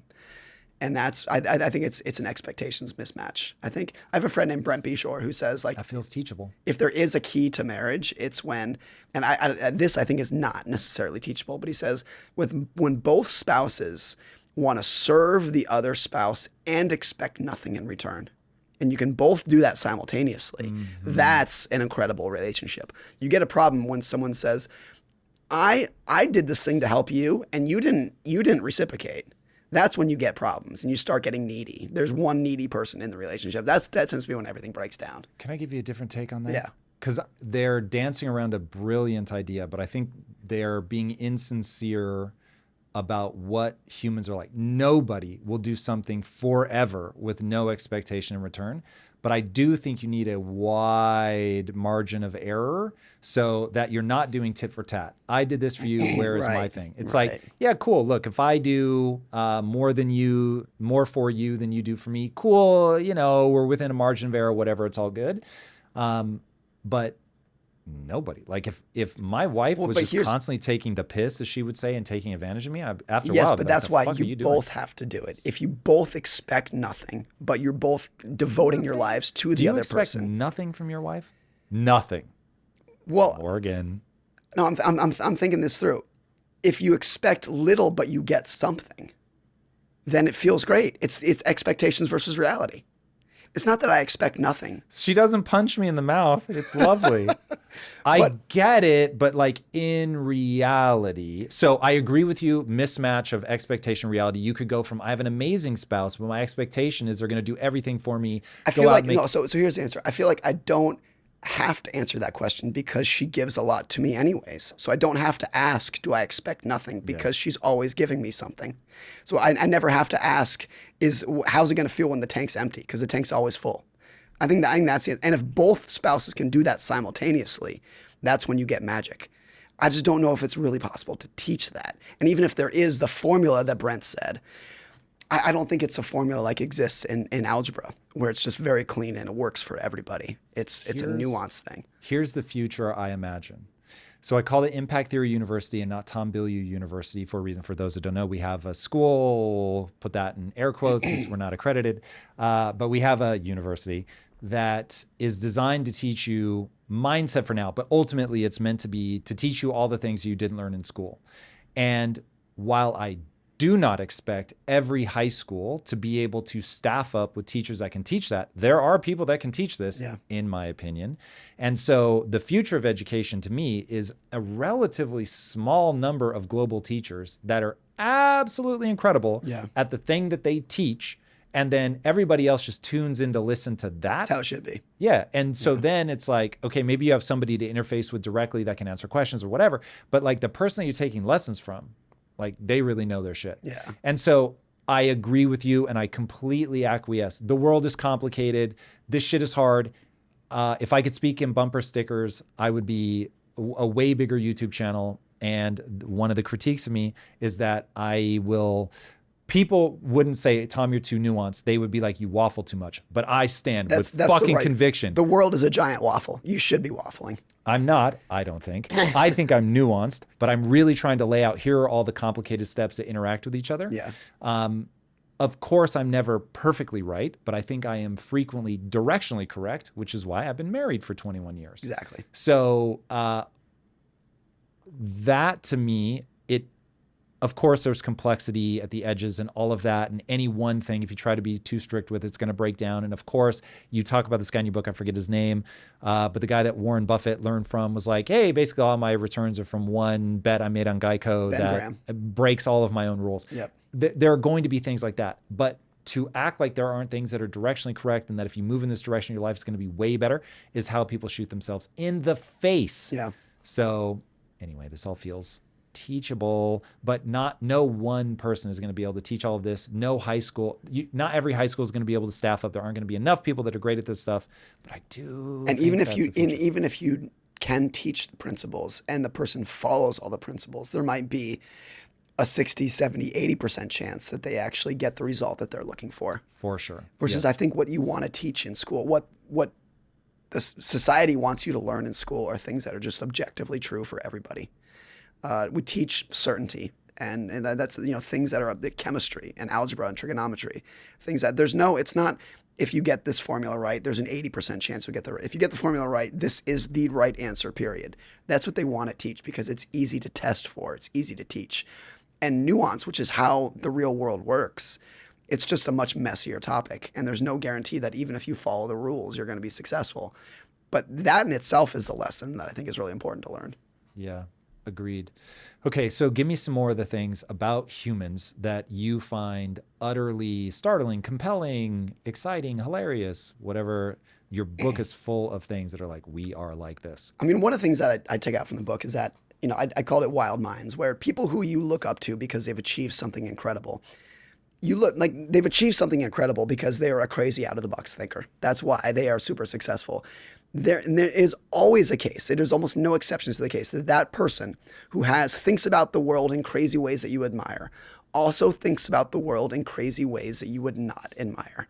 And Elon Musk is the easy punching bag for this. Of like, people admire him for a certain set of traits. Very good engineer, very good entrepreneur, extreme risk taker, and we admire him for that. And then there's this other side of him that makes people cringe, at least some people. His online persona, his political views, whatever it would be. And you can't separate those two. Like, there's this quote from Kanye West that he said years ago where he said, if you guys want this crazy music and these crazy videos, there's a chance it's going to come from a crazy person. Yeah. And I think some variation of that applies to a lot of the people who we look up to. That most people who are abnormally good at one thing tend to be abnormally bad at another. And therefore, like, be careful who you're looking up to for your role models and your idols. Because if you say, I want to be like that person, because that person is really good at this specific thing, well, they're also probably very bad at this specific thing too, at something else. For a lot of them, not everybody, but for a lot of it is the entrepreneurial and financial success that they achieved came at the direct expense of time with their family and relationships in their personal life. And there are so many examples like this. I wrote the other day, among the top 10 richest men in the world, there are a cumulative 13 divorces. And 7 of the top 10 have been divorced at least once, much higher rate than the overall population. And I think when you read that, on A, it's kind of shocking.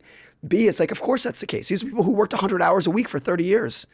Of course they didn't have time for their spouse and their kids. They had a singular focus on solving this problem. And that's why they're crazy successful. But if you want that, realize that you cannot separate those two. You can't have Warren Buffett's focus with the absolute perfect family at home life, because Warren Buffett's focus came at the direct expense of spending time with his wife and children. And so I think it's really important to realize that if you want to be another person, you have to accept the full package. You can't say, this comes from Naval. You can't say, I want his body and his drive and his focus and his intelligence. You have to take the full package, because the reason that person has an attribute that you like comes part and parcel with this attribute that you're not going to like. Yeah, it's interesting. I still think, so I agree with all of that. And I have found myself routinely watching like an influencer or whatever who is just, I'm on my grind, which I'm a huge fan of hustle porn. Let me be very clear. But if you don't spend time with your spouse or your kids, there's going to be a consequence. It all falls apart. None of it's going to be worth it. For sure. But when I look at the world, I do say, I want that person's physique. I want that person's business. I want whatever. And now, look, I put that in the context of I know who I am, and I'm very careful not to violate my values. I'm very cognizant of spending all of my time wishing I were somebody else is a recipe for just misery and unhappiness. Yeah. And one thing that makes me laugh about myself, and this I think is really, it's universal, but again, I don't trust my emotions. So, but okay, I have a very fancy house. It's like the one sort of, I always fantasized about it as a kid. It was just like the thing I always said I was going to do. And I can still get jealous by seeing somebody else that has an even better house. No matter how nice his house is, someone else's is nicer. Yeah, 100%. Yeah. I have to guffaw when I have that emotion. I'm like, dude, that is because ridiculous of that, beyond reason. Did this house fill a hole? Did it scratch the itch, or is the itch still there? Well, it scratches one itch. So this goes back to money's more powerful than you think, but it's not what you think. So it scratches the itch of, it's like living in a piece of art that every time I catch it out of the corner of my eye, I'm just like, God damn, it's beautiful. So I'm very wired for beauty. So for me, like, it really hits me. And this is exactly what I think makes me a good storyteller, is you don't have to tell me if something's cool or good or beautiful. I will have such a visceral response. So anyway, it scratches that itch.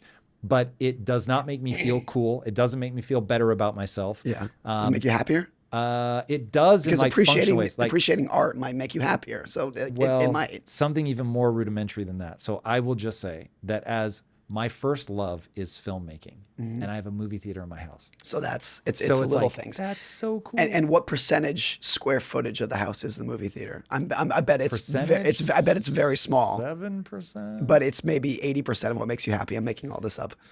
That particular, in fact, I've told my wife this, so maybe it's 98%. So I said, look, if we ever lost everything and we had to go back to like one of our old apartments, I would want to turn it into basically just a movie theater. Because like if I have a movie theater and a balcony where I can get a little bit of sunlight, like I'm good. Yeah. Like that to me that one lives up to the hype. That's an important realization. Yeah. I like that. For sure. Okay. I want to know, given what you know is true about humans, given what we've discussed about money, where the economy is, the world, all of that, give me your take on the 24 election. What do you, I know you don't like to prognosticate, but knowing what you know about humans, your book basically opens with people think tribally. Yeah. So not letting you off the hook here. Many years ago, I went to a financial conference and a political scientist was one of the speakers. I think this is 2008. It was just before the 2008 election. And he said, every election since 1900 has been framed as the most important election of our lifetimes. And he said, at some point, it's just not. At some point, it's just another regular run-of-the-mill election. So every single election in modern history has felt like all the other elections didn't really matter, but this is the big one. This is the main event. It's always been like that. I think it always will be like that. There's never going to be a normal run-of-the-mill election. In my lifetime, it's definitely been like that. 2004, it was war on terror. We got to pick the right leader. 2008 was the economy's falling apart. 2012, it was like socialism versus capitalism. 2016 was Trump. 2020 was, it's always felt like the stakes are enormously high. I think it always will. So it feels like the stakes are enormously high going into 2024. I don't know if historically speaking, they actually are. The other pushback that you get is like, well, politics is nastier and more dangerous and more partisan and tribal today than it's ever been. That too, if that is true, I think it's marginally true. It can't be true. We've shot each other a lot in a civil war. They literally used to shoot each other and fight with canes on the Congress. In our lifetimes, I will say it does, well, mine's a little longer than yours, but in my lifetime, this does feel like the most divided we've ever been. But certainly historically, it is clearly not. And I think regardless of how you've thought the last two elections, which way you wanted it to go, in both elections, people said, if this guy wins, there's going to be an apocalypse. And by and large, it wasn't. Not to say that it couldn't have gotten worse than it was or could have gotten worse than it's going to be, but it didn't. And I think it's important to. So I think it's very easy to paint the politician who you don't like as a monster, when by and large, like most of those opinions are overblown. We shouldn't, though, poo-poo the idea that getting the wrong person in office can completely and utterly change society. I mean, the most extreme example, not comparing this to anyone running for office in the United States, but Germany was the most civilized society that existed for a long period of time. And you get the wrong person in office, Adolf Hitler, and everything goes to shit very quickly. Yes. And you create the most atrocious atrocities that have ever existed. No doubt. That's a very extreme example. Well, I think it's important to point out that you don't get a monster like that without the right circumstances. Yes, of course. It was the economic trauma that existed in the 1920s and 30s that fostered that rise. There's a lot of quotes to the effect of, when Adolf Hitler came to power, of this, like he came to power with a new idea, and he basically, more to simplify it, he told the German people, like, follow this idea and you're all going to have a job. You're going to regain the prosperity that you've lost over the last 15, 20 years. And back to the best story wins. A lot of Germans said, that's my guy. That's what I want. But I think one of the lessons in that is like economic collapse can lead to social collapse. If you foster those right circumstances, you can get the monster, gets the elevator to the top in those circumstances. So it's not to poo-poo the idea that it doesn't matter who's president. That's definitely not the idea. But I definitely think there is validity to the idea that the person who you did not vote for is probably not the monster that you think. I think that's generally true most of the time, at least. Yeah. This is why I worry. Not the right word. This is why I'm now paying attention to things in the macro, is like, the circumstances are the things that give rise to a change in the individual human, which I would say is one of the very predictable things, same as ever with people, is that we are 3 weeks away from being a monster, and that we have to be, the price for freedom is eternal vigilance. Yeah. Like we must be eternally vigilant for what are we doing with the collective consciousness, like how people are. Ray Dalio talks about this a lot. all that matters. I remember him saying that. He said this all the time. I've had him on the show several times. And he's like, all that matters, Tom, is how people are with each other. I never really understood what he meant. And then I started looking at what's going on in the political divide. And I'm like, oh, this is exactly what he means. Yeah. Like when people are vicious to each other, when they other people, when you hear things like they're animals, it's like, ooh, like if I ever say, these people are animals, my wife can just slap me right in the mouth, just punch me in the face.